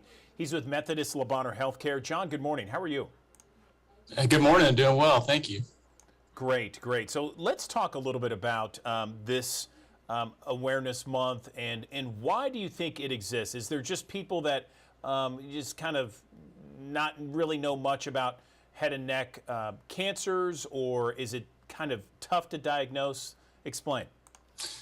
Well, it's a good question. Head and neck cancers are something that can present in a variety of different ways. And some people, it's very obvious because they have a really sore spot on the tongue, or they are having a lot of difficulty swallowing. But in some people, it can be a lot more subtle. Sometimes they'll be shaving and they'll notice there's a new spot on their neck that they weren't aware of before. So there are a lot of different ways that these cancers can present, and it's important to be aware of them so that you can try and get checked out. The other thing is that there aren't great screening tests. It's not something that's going to show up on routine blood work. So being aware of the different signs and symptoms is something that can help you out a lot. Wow. Okay. So are there any screenings at all, or you just have to watch out for the symptoms? Yeah, the best thing you can do is if you're concerned about something is get it checked out. So sometimes these patients will come to us sent by their dentist who's cleaning their teeth, and they look in the mouth and see something that doesn't look right. Or maybe it's their dermatologist or their primary care doctor sees something on their regular exam that looks abnormal and sends them in. But a lot of times it's the patients themselves who realize something's different and they want to get it checked out. I follow you. Okay, so when it comes to head and neck cancer, what parts of the body are included in that whole process? So head and neck cancer is a subset of cancers that include the face, anywhere on the skin, inside the mouth, the throat, the voice box, the ears, and then all the salivary glands, the saliva-producing glands throughout the face and neck. Okay, good to know there. So obviously it includes everything around the face. Let's talk now about the warning signs, because it sounds like that is something that's so important. What should people watch for? So signs that could be worrisome are there's a new sore that's developed inside the mouth that doesn't go away quickly. You know, sores can pop up inside the mouth that are totally normal, but usually they will go away within 1 or 2 weeks. Something that's been there for longer is something that needs to get checked out. A sore throat that hasn't gone away, a change in your voice that hasn't gone away. In short periods, all these are normal findings, but when they last for a while, that's something to really be concerned about.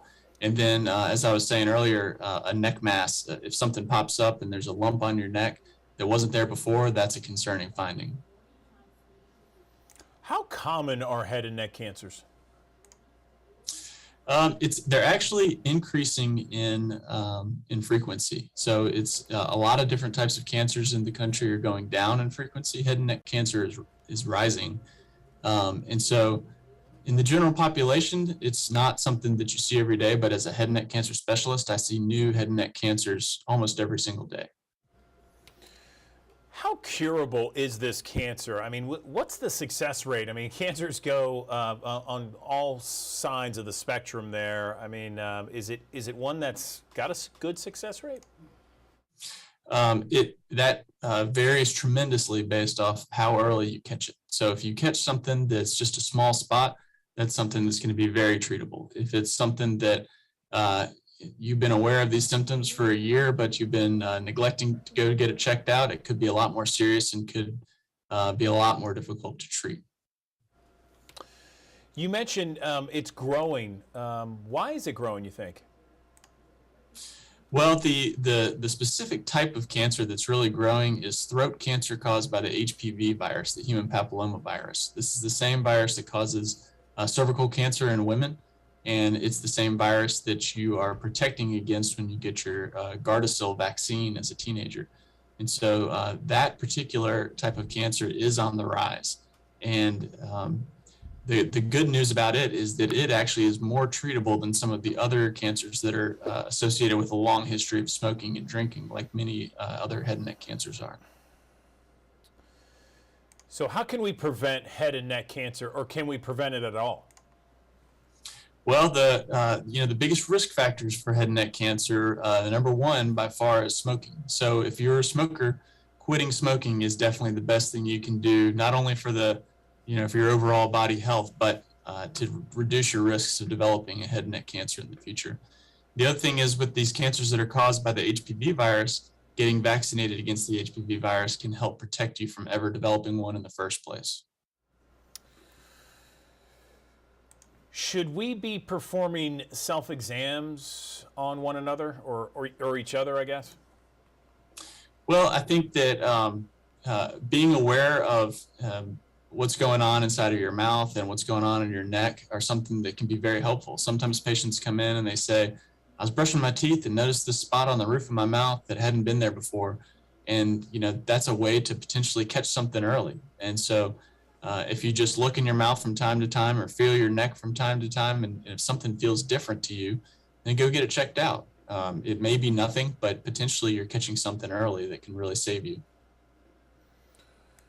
If someone notices a change in their voice, or they find a lump, or, as you mentioned, there's a spot, in their mouth that is unusual and they've never seen before, what should they do?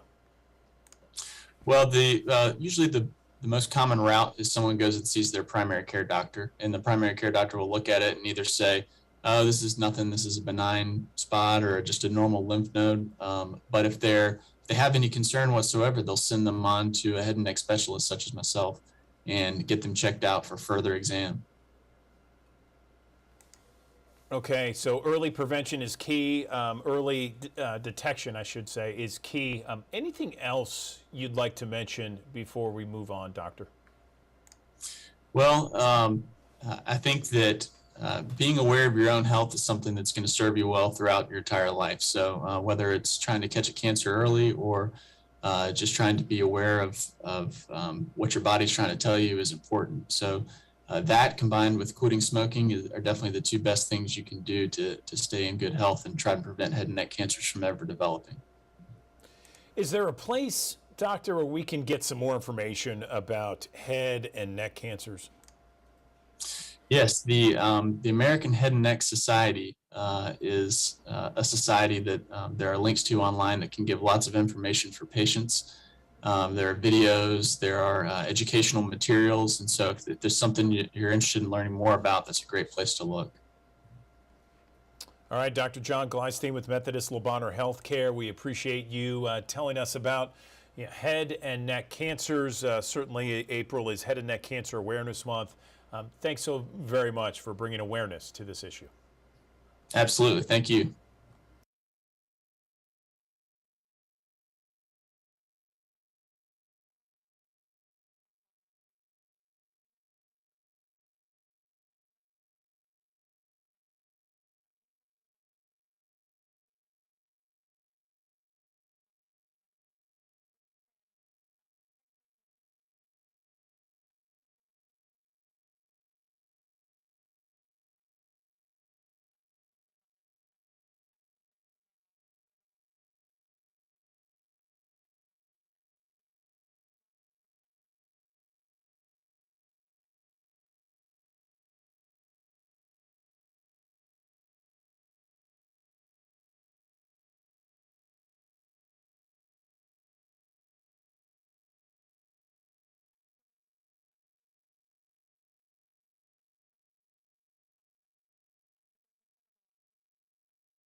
Andrew Douglas here in the Action News 5 digital desk. According to the American Veterinary Medical Association, approximately 1 in 4 dogs, that's 25% of them, will develop a tumor at some stage in their life.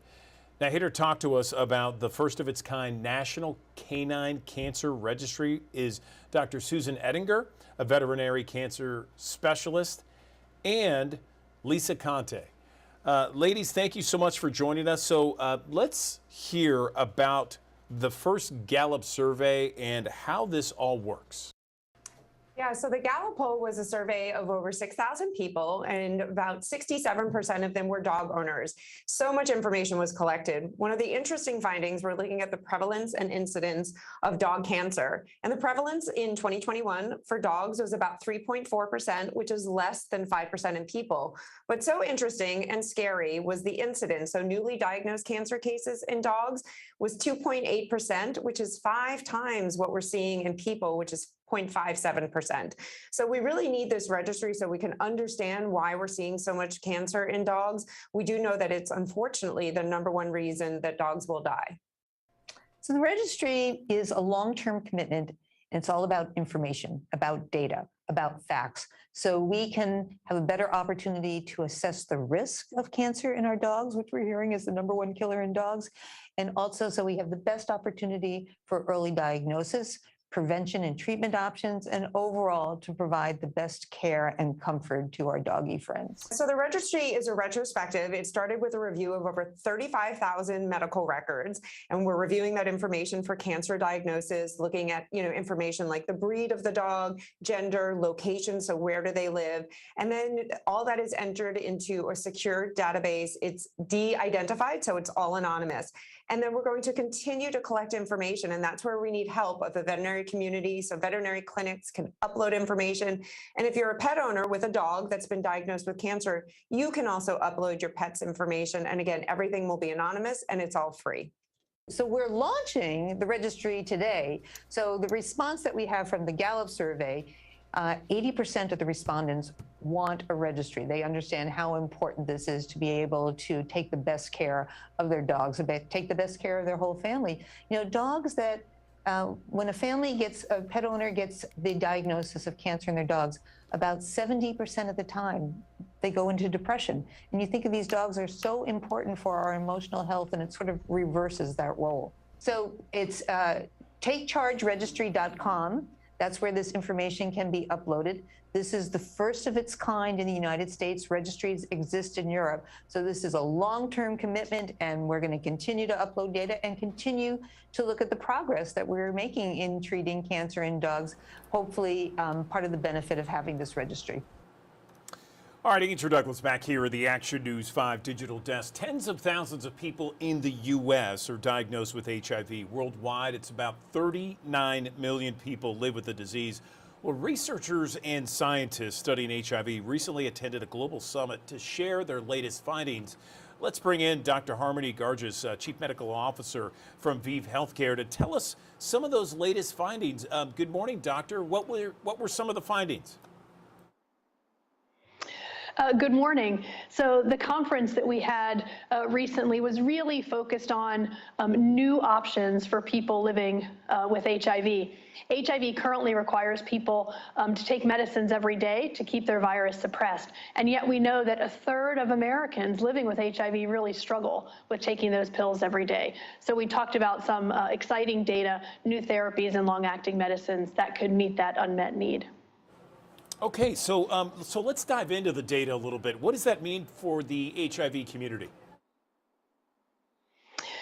It's really exciting. And if I could just highlight, I think the most important research from the conference was a large clinical trials group in the United States. They presented positive interim data showing that our company's long-acting medicine, ViiV Healthcare's long-acting medicine called Cabenuva, given monthly, could be more effective than oral daily pills in those people who struggle to take their pills every day, with a very similar side effect profile other than injection site reaction. So lots of excitement. Of course, people definitely have to talk to their doctor and see what therapy would work for them.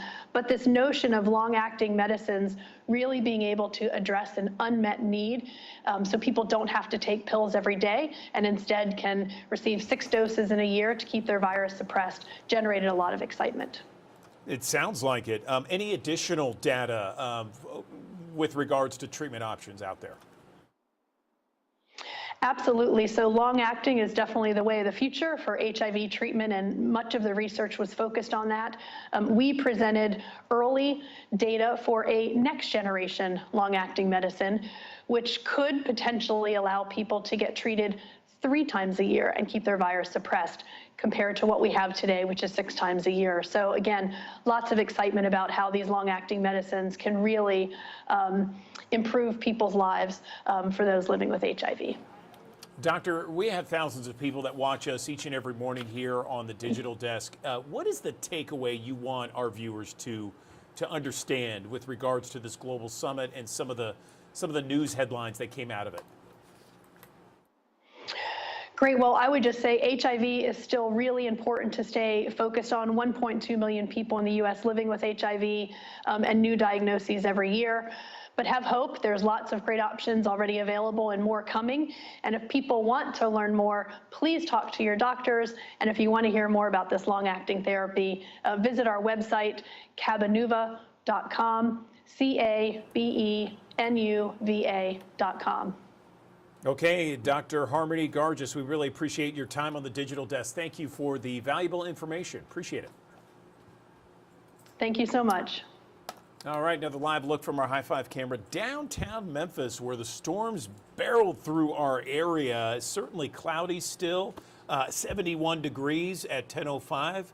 We'll be talking live with meteorologist Patrick Ellis in about 10 minutes. We're back in 60 seconds.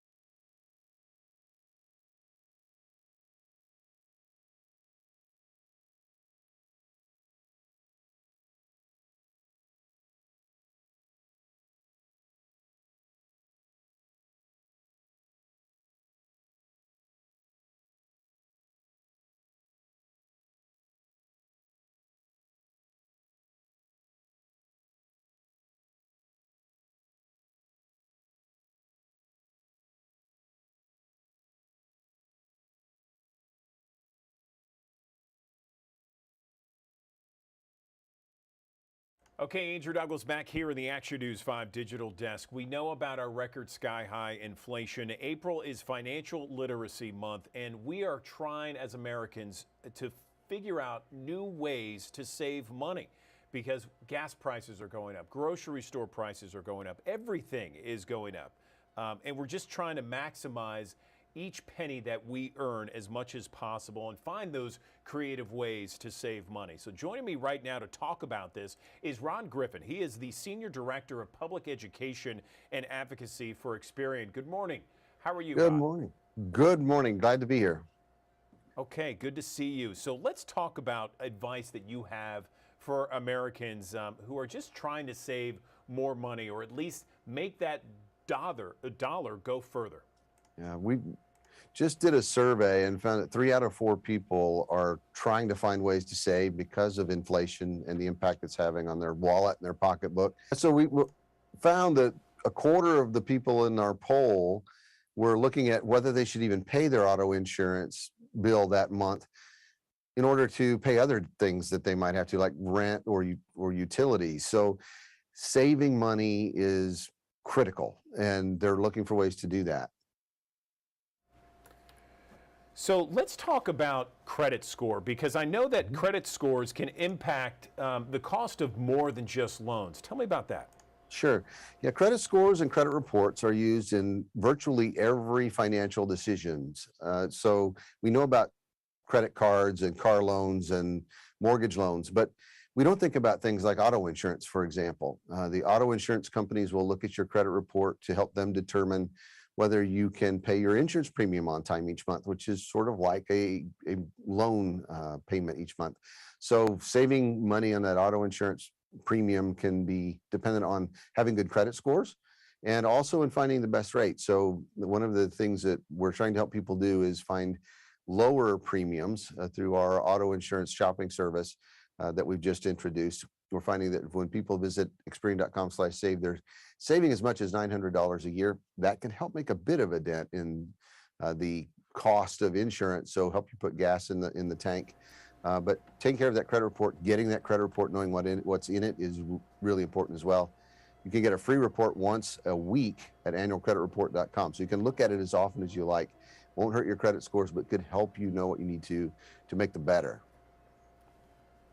So Ron, I know you talk with a lot of people. You talk with various consumer advocates and financial editors. You talk about different ways to educate others and ways to save and manage their personal finances. If someone's coming to you and let's say they're on a fixed income and they can only spend a certain amount of money, we have this sky-high inflation that's going up and up and up, and it's at a 40-year high, and there's no end in sight.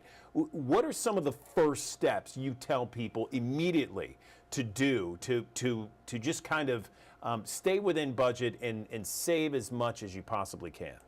Well, I think you hit the big B word. Make sure that you're budgeting. If you don't like to budget, make a spending plan, kind of the same thing, but if you do what works for you, but know where your money's going first and what you have coming in. From there, you can begin to figure out what you need to do and where you can save, as well as where you might make improvements. The second step is get the credit report. Consider enrolling in a monitoring service where you get a score each month, like Experian offers. It's free, and that will tell you what you need to do to make those credit scores better. And as we were just talking about, if you can improve your credit scores, it gives you the ability and empowers you to negotiate better rates, perhaps get lower interest rates, better terms. So gives you an advantage. So take advantage of those tools. Use your credit history as a financial tool. I always tell people the credit report is a financial tool, debt's the financial problem. So use credit to your advantage and take control of those finances. And it can seem hard to do when you have limited income, but using those tools available is what's really important. What about resources, Rod? What resources are available to help Americans improve their overall financial health? Sure, and there are a lot of them out there. Experian offers a lot of financial education programs and resources. You can find information at Experian.com. My first role with the company, I've been there 25 years, was to write something called Ask Max, which is now Ask Experian. It's a credit advice column and financial advice post, a blog now. So use those kinds of resources. You can turn to lots of other organizations, government agencies, CFPB, the Consumer Financial Protection Bureau has great information. There are organizations that work with schools like the Jumpstart Coalition for Financial Literacy that has a clearinghouse of resources that could be good for kids and adults. So visit the jumpstart.org and their clearinghouse and talk to your lenders and others. Use your banking apps. There are many places that can help you get the information you need to make better choices and to understand what you can do to become more financially healthy. You were named Educator of the Year by the Institute of Financial Literacy, Rod. You mentioned the first thing you need to do is create some sort of budget. If after that, what else can we do? What are some of the first things you tell people and really kind of educate them on their financial well-being? Yeah, when you have a budget, you know where your money is going and you know what's coming in. That's the first thing that's empowering. A budget isn't a barrier, it's a tool to help you actually take control and own your finances. You want to own the money, you don't want it to own you. And so using that budget gives you control. Another thing that I suggest is if you're having trouble and need help, visit a good quality nonprofit financial counseling service. They're there to help. It doesn't necessarily mean you have to have big financial troubles. They can work with you to make better decisions, understand how the money you have works, identify options for repayment. The NFCC, the National Foundation for Credit Counseling, is a great place to start, nfcc.org.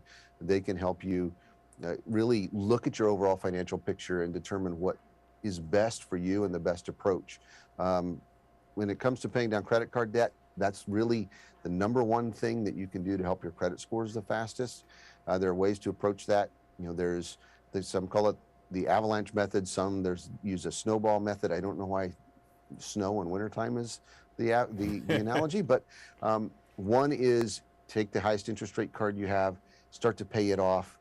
The math says that will save you the most money in the long term. My concern with that is it can seem like you're not making much progress. It can take a long time and you might get discouraged and give up. We don't want that to happen. So the alternative is maybe take a credit card where you have a low balance, pay it off, and when you pay that card off. It gives you a sense of accomplishment.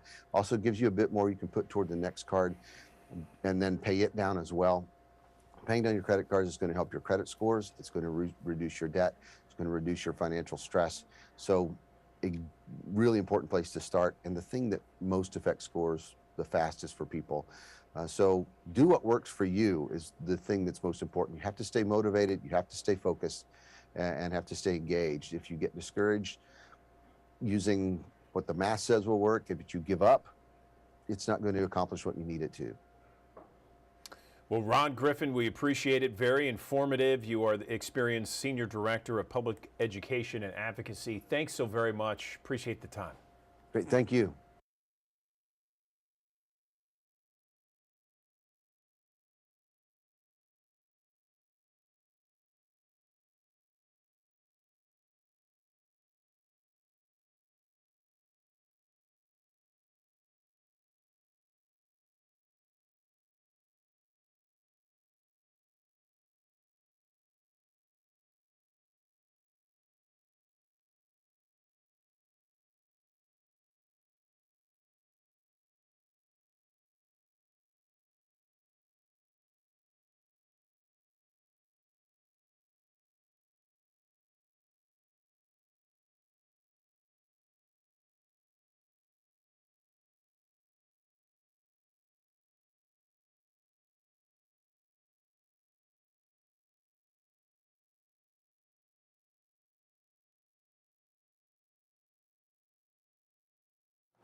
Good morning. Welcome back to the Action News 5 Digital Desk. 10:15 is the time, and there are some clouds out there, certainly. But wow, what a mess it was just a couple of hours ago. We had meteorologist Patrick Ellis on board, being the captain of our ship, going wall to wall there. He's joining us now with, it looks like Oxford, Mississippi. Is that right?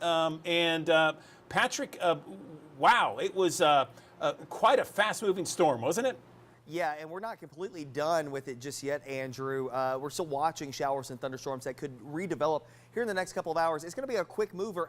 I'm looking at the downtown camera. I can see some glimmers of sunshine. If you remember what I said this morning, you know, when it comes down to sunshine, actually the positive thing is that if you get some sunshine, that means that the severe weather threat may be coming to an end for your area.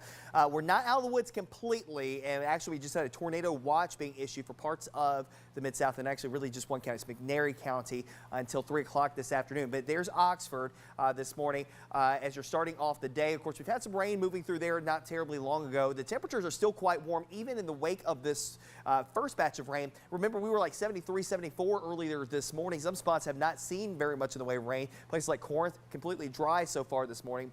Potts Camp, Hickory Flat, also dry. 72 the current number there. Tunica, one of the spots that caught some rain and storms earlier, 73. Got some big hail that came out of the initial severe thunderstorm that rolled through early this morning in DeSoto County. Upwards of quarter-size hail at least there near South Haven. That storm eventually traversed almost the entire Mid-South and ended up moving out with a little bit of a bang, with a finality of a tornado warning as it was making its way out of the area. That first batch of rain and storms off to the east, and then it continues to work its way eastward. We've got more storms that are developing down to the south. This is going to be the second wave that moves across the area. We still have an unstable atmosphere. We still have an atmosphere that is more conducive for severe weather, so we're not completely out of the woods just yet. As we mentioned, clearing skies to the west. Little Rock, Arkansas, full sunshine right now. Must be nice, right? But the clouds are already building in behind that. You see some low-level clouds developing across the Ozarks this morning, northwest Arkansas, but sunshine in between there and the storms that we're dealing with here this morning. Of course, the rain and storms that we're contending with. Here's a look at First Alert Doppler radar as we are kicking off the morning at 10:18. Again, first batch of storms off to the east, moving out of the Action News 5 coverage area. Now we've got another batch of rain approaching Corinth, Ripley, Ashland, crossing I-22. Got a little bit of lightning associated with it, but that one not severe. We were tracking it to see if it were to blossom, but has not come to a manifestation to do that. But again, it'll continue tracking north and eastward up towards Alcorn County, Tishomingo County, and Hardin County, as well as McNairy County. A couple of spritz and sprinkles elsewhere, but again, we're keeping an eye on more storms that are developing to the south and west. There's your tornado watch until 3 o'clock this afternoon. That includes McNairy County until 3 o'clock this afternoon. I would not be surprised if McNairy gets winds dropped a little before that, just timing out the day. I think that most of the shower and thunderstorm activity, at least in our local area, may come to an end by about 2 or 3 o'clock in the afternoon. So as we've mentioned, many of you, showers and storms scattered about the area, okay? So this is the breakdown of what to expect. Showers and storms, some of us dealing with heavy rainfall, gusty winds, 40 miles per hour, and small hail, okay? We've seen that already this morning. But still, the atmosphere is conducive for at least a little bit more time for areas mainly east of Memphis to see damaging winds, large hail, and even a tornado risk. Obviously, we had one tornado warned storm, but I don't think that it has manifested itself into any damage. We're checking and getting information on that. Of course, power outages in some locations as well, including here in the city.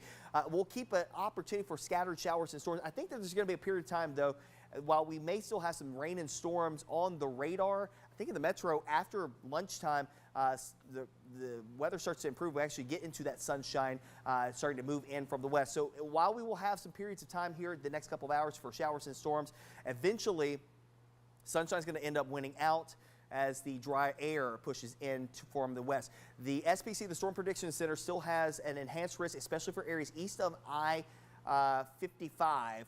This is the area to watch for over the coming hours. And right now, only one county, which is McNairy County, underneath a tornado watch until 3 o'clock this afternoon. Through 5 o'clock, I'd say, we'll give it that opportunity, just a little bit of buffer room there. Damaging winds, medium category, hail up to the size of golf balls. We were close to that in South Haven earlier this morning. No, at least quarters falling out of that storm as it made its way through South Haven, but upwards of golf ball size hail, not completely off of the table, and that risk for a tornado not out of the realm of possibility either. So we're watching the storms that are currently in southern Arkansas that could emerge and move northward as we go through the next couple of hours as that boundary shifts eastward. By 2 o'clock, most of it moving out to the east and moving out towards places like Selmer and Ripley, and we'll start to see some sunshine breaks back to the west as the boundary continues its eastward progression. Front itself moves through by 7 o'clock tonight. Cooler air to win out as we head into tonight. 40s to start off tomorrow morning. And then some convective clouds. We'll say that. You'll see some puffy cumulus clouds developing during the course of the afternoon on Wednesday. But underneath those clouds, you might catch a quick shower. Not out of the realm of possibility with an upper low pivoting around. Temperatures in the 50s, a chilly north wind to go along with it. But we'll at least start off with sunshine. We'll get some clouds in here by the afternoon hours. Again, another way to stay weather aware today on the Action News 5 First Alert Weather app. Download it in the Google Play Store and the Apple App Store. Again, the First Alert Weather Day continues. We're not done just yet, friends. We've got a couple more hours here before we can give you all clear. Meteorologist Spencer Denton will have an update today at midday on Action News 5 right here on the live stream, of course, on digital channel 5.3, 907 on Xfinity, and of course on Action News 5, the main channel as well. Of course, we'll have updates throughout the day here. Keep you abreast of any changes. Cooler breeze here for your Wednesday, high 58. Maybe some patchy frost by the time we head towards late Friday morning into Saturday morning at some of the cooler pockets. I think we'll be around 40 here in the city, but outlying areas 30s. So some patchy frost possible. We'll trend back towards the 70s, heading towards the end of the weekend, including for the eclipse on Monday, going variably cloudy skies and a chance of a shower for now. We'll see how it plays out. There's still some iffiness there in the data when it comes down to it. I've seen literally one model that says completely cloudy. I've seen another model that's completely sunny. So if somebody's telling you that it's completely going to be clouded over in one location versus another, or completely sunny in a location, that no one knows. We are working our way through it. It's still 7 days away. And hopefully, we're hoping for some sunshine and hopefully looking for a great view of the total solar eclipse. Coming up next Monday, we will be in Central Arkansas. Hopefully, we'll be in Central Arkansas. We may be somewhere else, who knows, depending on what happens. But today, the big story is the potential for storms rolling through the Mid-South, Andrew. And we're not completely done yet. So we've got a couple of hours to get through this. Again, a tornado watch, meaning watch out for the potential for storms for McNairy County until 3 o'clock this afternoon. Probably will be dropped before that, but nonetheless, something to be cognizant of as we roll through the remainder of the day. Our thousands of viewers, if they haven't seen Patrick Ellis enough, they need to know how accurate he is with the forecast. I mean, every single major weather event that you are forecasting, Patrick, you are right on the money. And I don't just say that. you know, I wouldn't say that if it weren't true. Pumping my And heels, Andrew. man, and you're doing an amazing job. And just to kind of peel back the curtain a little bit of what you do, and Patrick, I'll apologize later. Patrick Ellis drives to every single county in our area just to be familiar with the area, with the terrain, with the various communities and cities and towns, just so he can forecast better and more accurately than others. I'm telling you, he was so good earlier today, and he's good each and every morning. So make sure you tune in and check out the forecast because he won't let you down. Patrick, thank you so much. We appreciate all the hard work. I'm hopeful that I don't let you down. I couldn't remember if it was Highway 54 or Highway 59 that I drove up there to go towards Morris City that day, but it's Highway 54, and thankfully, as far as we know, we don't have any reports of damage, concentrated damage coming in so far this morning. I did have a report of power lines down outside of West Memphis. That's one thing. And we also had, of course, large hail reports coming out of South Haven with the storms that rolled through earlier. But hopefully that's all we get, and hopefully this is the end all be all, but we're not out of the woods just yet. Okay, meteorologist Patrick Ellis, we appreciate it. Thanks so very much, man. Nope, no problem. All right, another live look from our High Five camera. Downtown Memphis, 72 degrees, 1025. We're back in 60 seconds.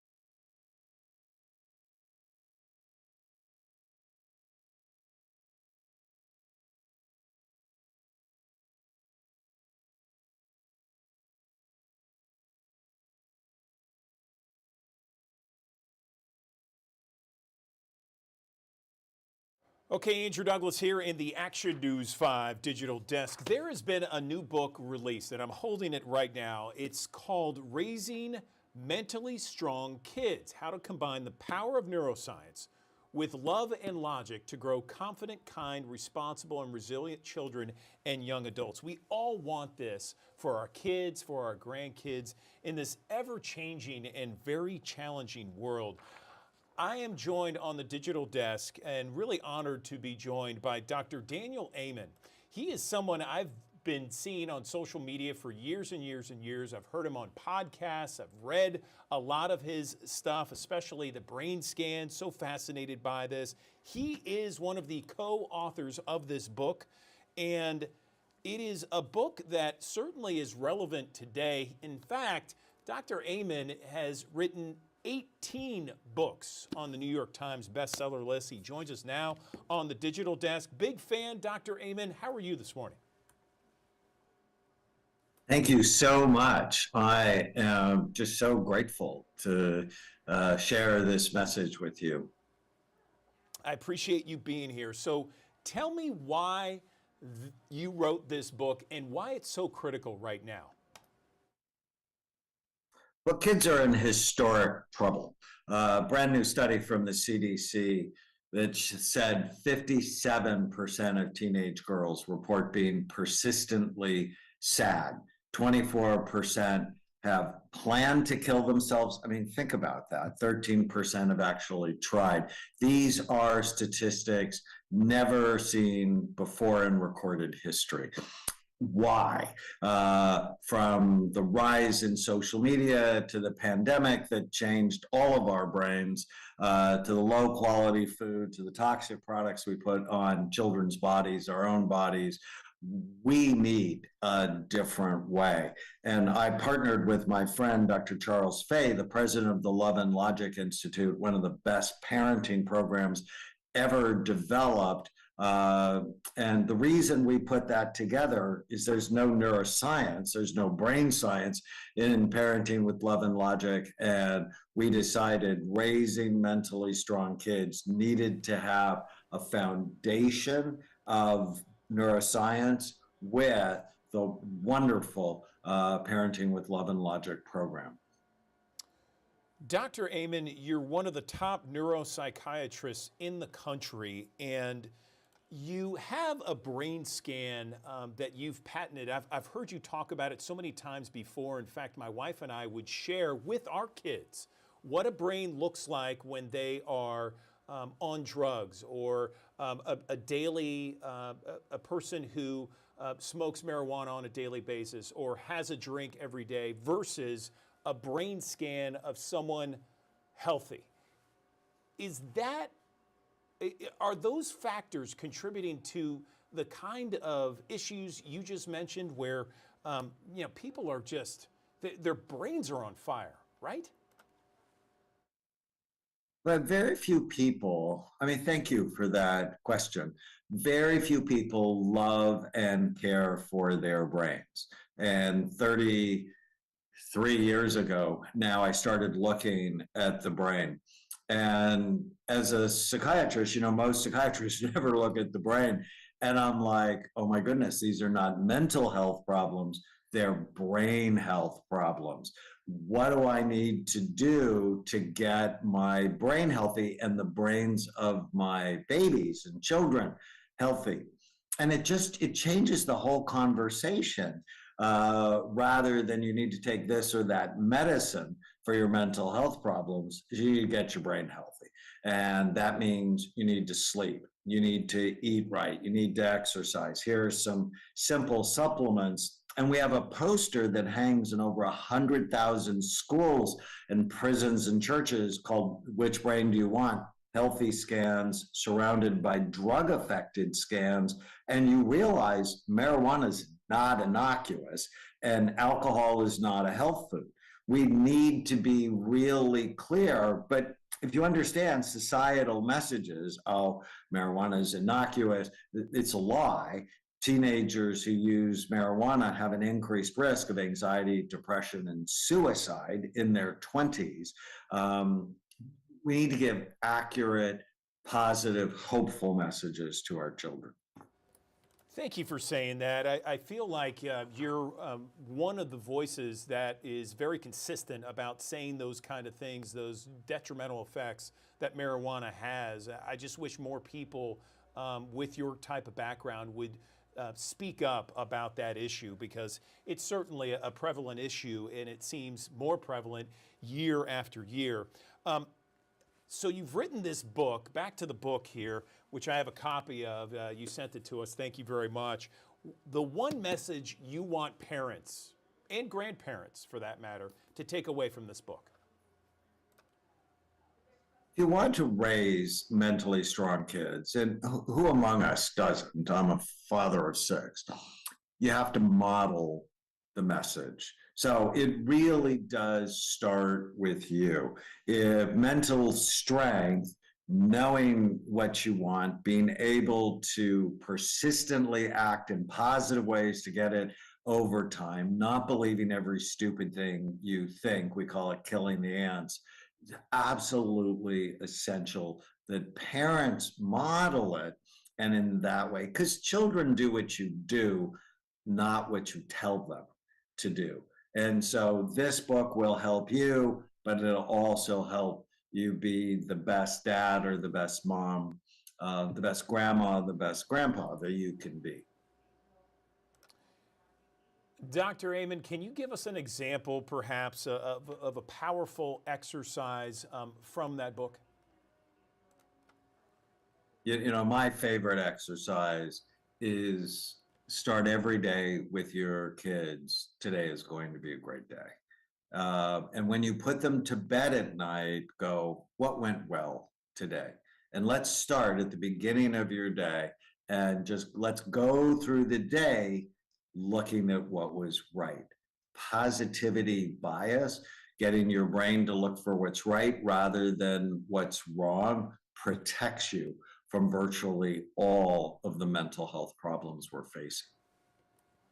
I love it. I love it. Positivity is so valuable and so easy to do. It's just creating a different mindset. Dr. Amen, I also wanted to ask you, if someone wanted to get their brain scanned, I know that you have clinics all over the country. I don't know, I don't believe you have any here in Memphis or the Mid-South. How would someone go about getting their brain scanned just to kind of see if it's healthy or not? So our closest clinic, I think it's Atlanta, that they just have to go to amenclinics.com and fill out the intake form or call the number. And we would love to see them because, you know, the brain is the most important organ in the body, but very few people actually ever look at it. And so getting a look at how healthy your brain is and then getting a plan to optimize it is so special for people. One final thing before we let you go, Dr. Amen. How much of the brain health or the detrimental aspects of brain health can be contributed or can be as a result looked at with this smartphone, that the smartphone technology that is constantly barraging kids, teens everywhere? How much of a detrimental effect does that have in our brain? I think it's very large. They're dopamine dumping devices. So whenever you get a notification or an email you like, or you know, a TikTok video that makes you laugh, it's dumping a little bit of dopamine. The problem is we're wearing out the pleasure centers in the brain with these devices. We're getting into this dopamine deficit state, which is why kids are bored, why they are distracted, why they're sad. We've unleashed this technology on a whole population without any neuroscience research. The neuroscientists were used to hook, you know, okay, how do we use neuroscience to get more mind share to basically hook their attention? Take the devices away from them when kids go to bed. Now, you have to limit them, you have to put parental controls on them, but take them away from your children so they don't take them to bed. Amen. Dr. Amen, I certainly appreciate that. That is well said. I really miss your podcast, by the way. I enjoy it when you're on other podcasts. But for anyone out there that wants to see Dr. Amen and more of his content, you can do so on TikTok. He's got millions of followers, and you're posting stuff each and every day. Thanks so much for coming on the Digital Desk. We have thousands of people that watch each and every day, and I know it's beneficial for so many of them. And I appreciate you writing this book. Anything else before we let you go, Doctor? Well, I'm so grateful to you. Thank you so much. And, you know, people can get Raising Mentally Strong Kids anywhere great books are sold. It's just out this week, and we're praying that it makes a big difference. Dr. Daniel Amen, we appreciate your time this morning. Thank you.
Andrew Douglas here in the Action News 5 Digital Desk. Did you know that more than 16 million Americans are diagnosed with attention deficit hyperactivity disorder, known as ADHD? It ranges from children, teens to adults, and Right now, there is a nationwide shortage of the medications used to treat ADHD. In fact, the FDA announced the shortage back in October, blaming manufacturing delays. But there are researchers and experts that say the shortage is more about an increase in demand. ADHD diagnoses have spiked significantly during the pandemic. Let's bring in someone to talk more about this issue. I'm joined now by Dr. Greg Mattingly, the Associate Clinical Professor of Washington University, physician as well. Good morning, doctor. Let's talk about, first off, I know what ADHD is, but for our audience and viewers, can you talk a little bit in layman's terms about what ADHD is and how common it has become? Good morning. Good morning. So ADHD, is probably many of your listeners know, it's a common condition. Matter of fact, it's the most common neurologic condition in all of childhood, not just here in the United States, but all around the world. So here in the United States, but if I went to Canada, if I went to Europe, if I went over to Asia, it's 8 to 10% of kids meet criteria for ADHD. So it's a common condition. And one of the things that we have learned over the last 20 years is for most kids, it's not going to go away. If this is the way you're wired, 80 to 90% of kids are going to have that as they become teenagers, as they go off to university, as they start that first job, and as they become adults.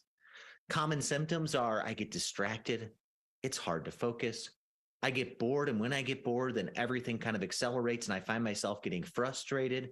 Maybe I get fidgety and restless. Maybe I blurt things out and I interrupt other people around me. So problems with disorganization, time management, frustration tolerance because of those things for our patients with ADHD.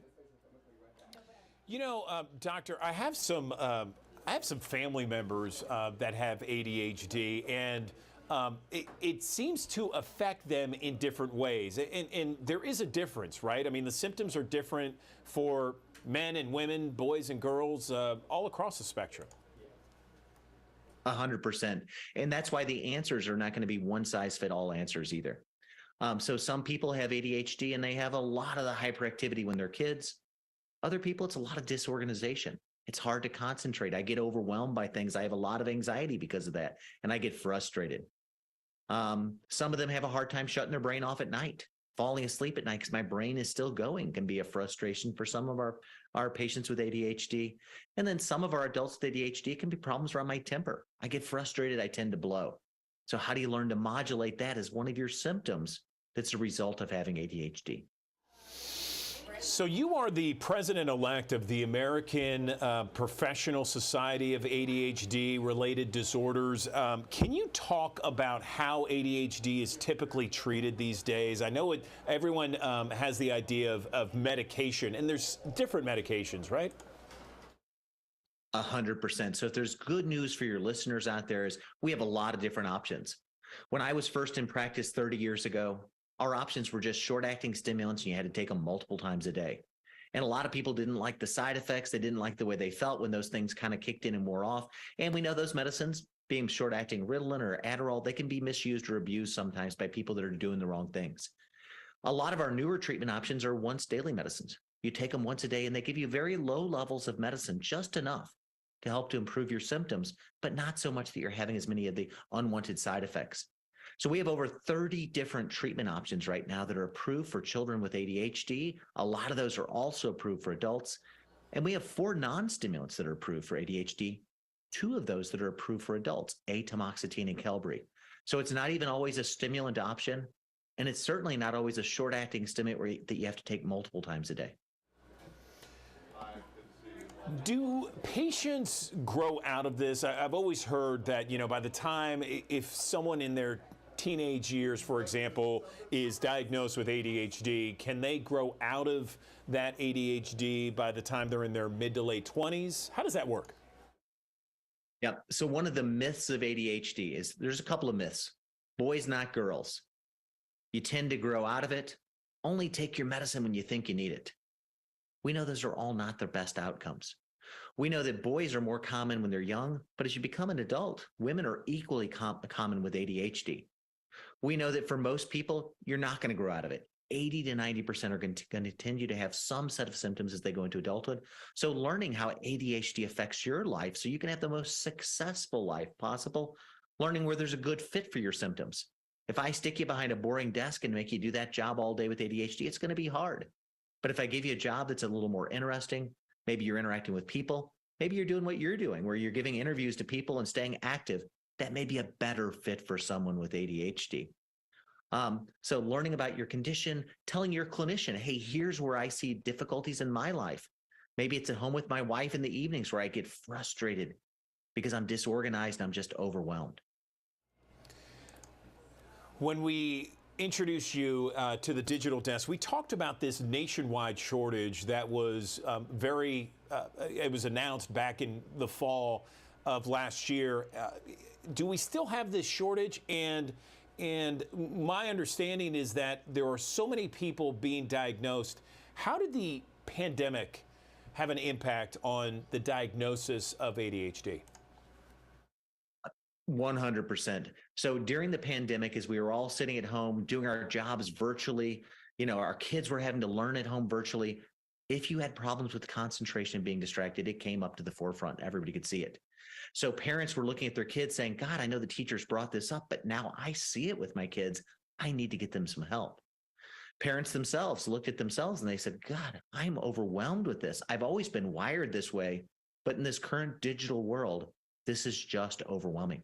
So the rates of ADHD and people coming in for help did go up during the pandemic. Then we had a fixed supply of medications out there. And that supply is probably not going to go up, especially the supply of short-acting stimulants.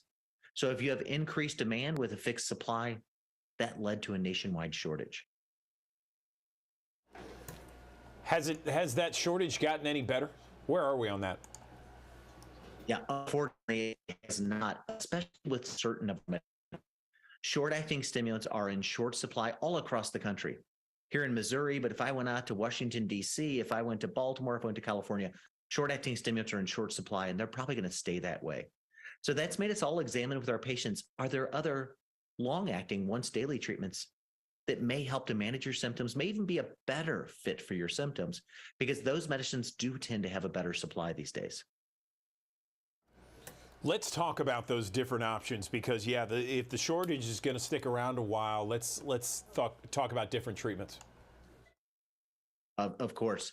So I'll just give you a bunch of names you may want to think about with your clinician. And once again, this is a personal choice with you and your clinician. We have a long-acting amphetamine called Vyvanse that still tends to have pretty good supply, and there's an even longer-lasting one called Mydayis that has long supply. We have various versions of Concerta. Some of those are generic, some of them are not. Some of those are available, some are a little harder to get a hold of. And then we have some methylphenidates that come in a beaded formulation called Focalin or Metadate that tend to be available right now. We have two non-stimulants for adults that tend to be available, both atenmoxetine and Qelbree. Both have pretty good supply all across the country. So I think those are some of the names you may think about. So we have shortages of some of the types of ADHD medicines, but we have other versions that are in pretty good supply. You know, this has been an interesting interview, Doctor, and something that's revealing to so many out there. We have thousands of viewers each and every morning joining us here, and I know that either someone knows or has a friend or perhaps a family member with ADHD. Where can they go to get some more information on what we talked about and any other questions they may have? I'll give you two resources. One is a group called CHAD, and CHAD makes a magazine once a month called Attitude.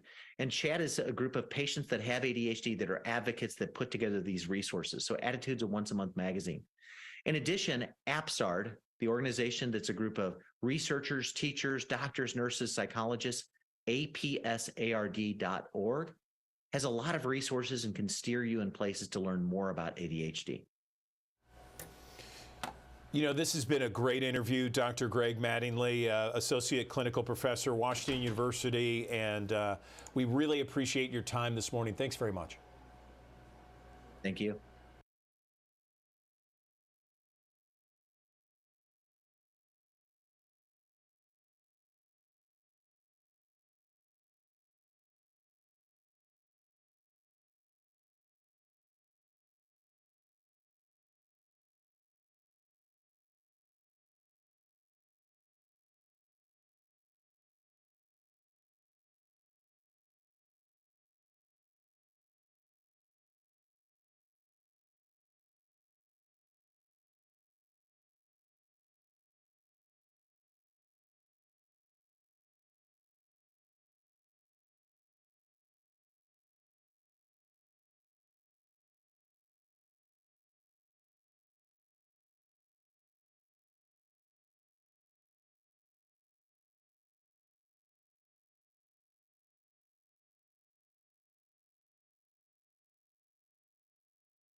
Andrew Douglas here in the Action News 5 digital desk. According to the American Veterinary Medical Association, approximately 1 in 4 dogs, that's 25% of them, will develop a tumor at some stage in their life. Now, here to talk to us about the first of its kind National Canine Cancer Registry is Dr. Susan Ettinger, a veterinary cancer specialist, and Lisa Conte. Ladies, thank you so much for joining us. So let's hear about the first Gallup survey and how this all works. Yeah, so the Gallup poll was a survey of over 6,000 people, and about 67% of them were dog owners. So much information was collected. One of the interesting findings, we're looking at the prevalence and incidence of dog cancer. And the prevalence in 2021 for dogs was about 3.4%, which is less than 5% in people. But so interesting and scary was the incidence. So newly diagnosed cancer cases in dogs was 2.8%, which is 5 times what we're seeing in people, which is 0.57%. So we really need this registry so we can understand why we're seeing so much cancer in dogs. We do know that it's unfortunately the #1 reason that dogs will die. So the registry is a long-term commitment, and it's all about information, about data, about facts. So we can have a better opportunity to assess the risk of cancer in our dogs, which we're hearing is the #1 killer in dogs. And also, so we have the best opportunity for early diagnosis, prevention and treatment options, and overall to provide the best care and comfort to our doggy friends. So the registry is a retrospective. It started with a review of over 35,000 medical records, and we're reviewing that information for cancer diagnosis, looking at information like the breed of the dog, gender, location, so where do they live, and then all that is entered into a secure database. It's de-identified, so it's all anonymous. And then we're going to continue to collect information, and that's where we need help of the veterinary community. So veterinary clinics can upload information. And if you're a pet owner with a dog that's been diagnosed with cancer, you can also upload your pet's information. And again, everything will be anonymous and it's all free. So we're launching the registry today. So the response that we have from the Gallup survey, 80% of the respondents want a registry. They understand how important this is to be able to take the best care of their dogs, take the best care of their whole family. Dogs that when a pet owner gets the diagnosis of cancer in their dogs, about 70% of the time they go into depression. And you think of these dogs are so important for our emotional health, and it sort of reverses that role. So it's takechargeregistry.com. That's where this information can be uploaded. This is the first of its kind in the United States. Registries exist in Europe. So this is a long-term commitment, and we're going to continue to upload data and continue to look at the progress that we're making in treating cancer in dogs, hopefully part of the benefit of having this registry.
All right, that does it for us here in the Action News 5 digital desk. Have yourself a wonderful afternoon. We got Ariana Poindexter coming up at the top of the hour with Midday, and she will take you through the next hour or so with the latest news and weather headlines. It still is a first alert weather day, so we're still not out of the woods just yet. You heard meteorologist Patrick Ellis talk about that, and certainly that is something that will be discussed on Action News 5 at midday. And then you can join us once again bright and early tomorrow morning for another edition of the Action News 5 digital desk. We crank it up at 7. We go to 11 each and every weekday morning. Have yourself a wonderful afternoon.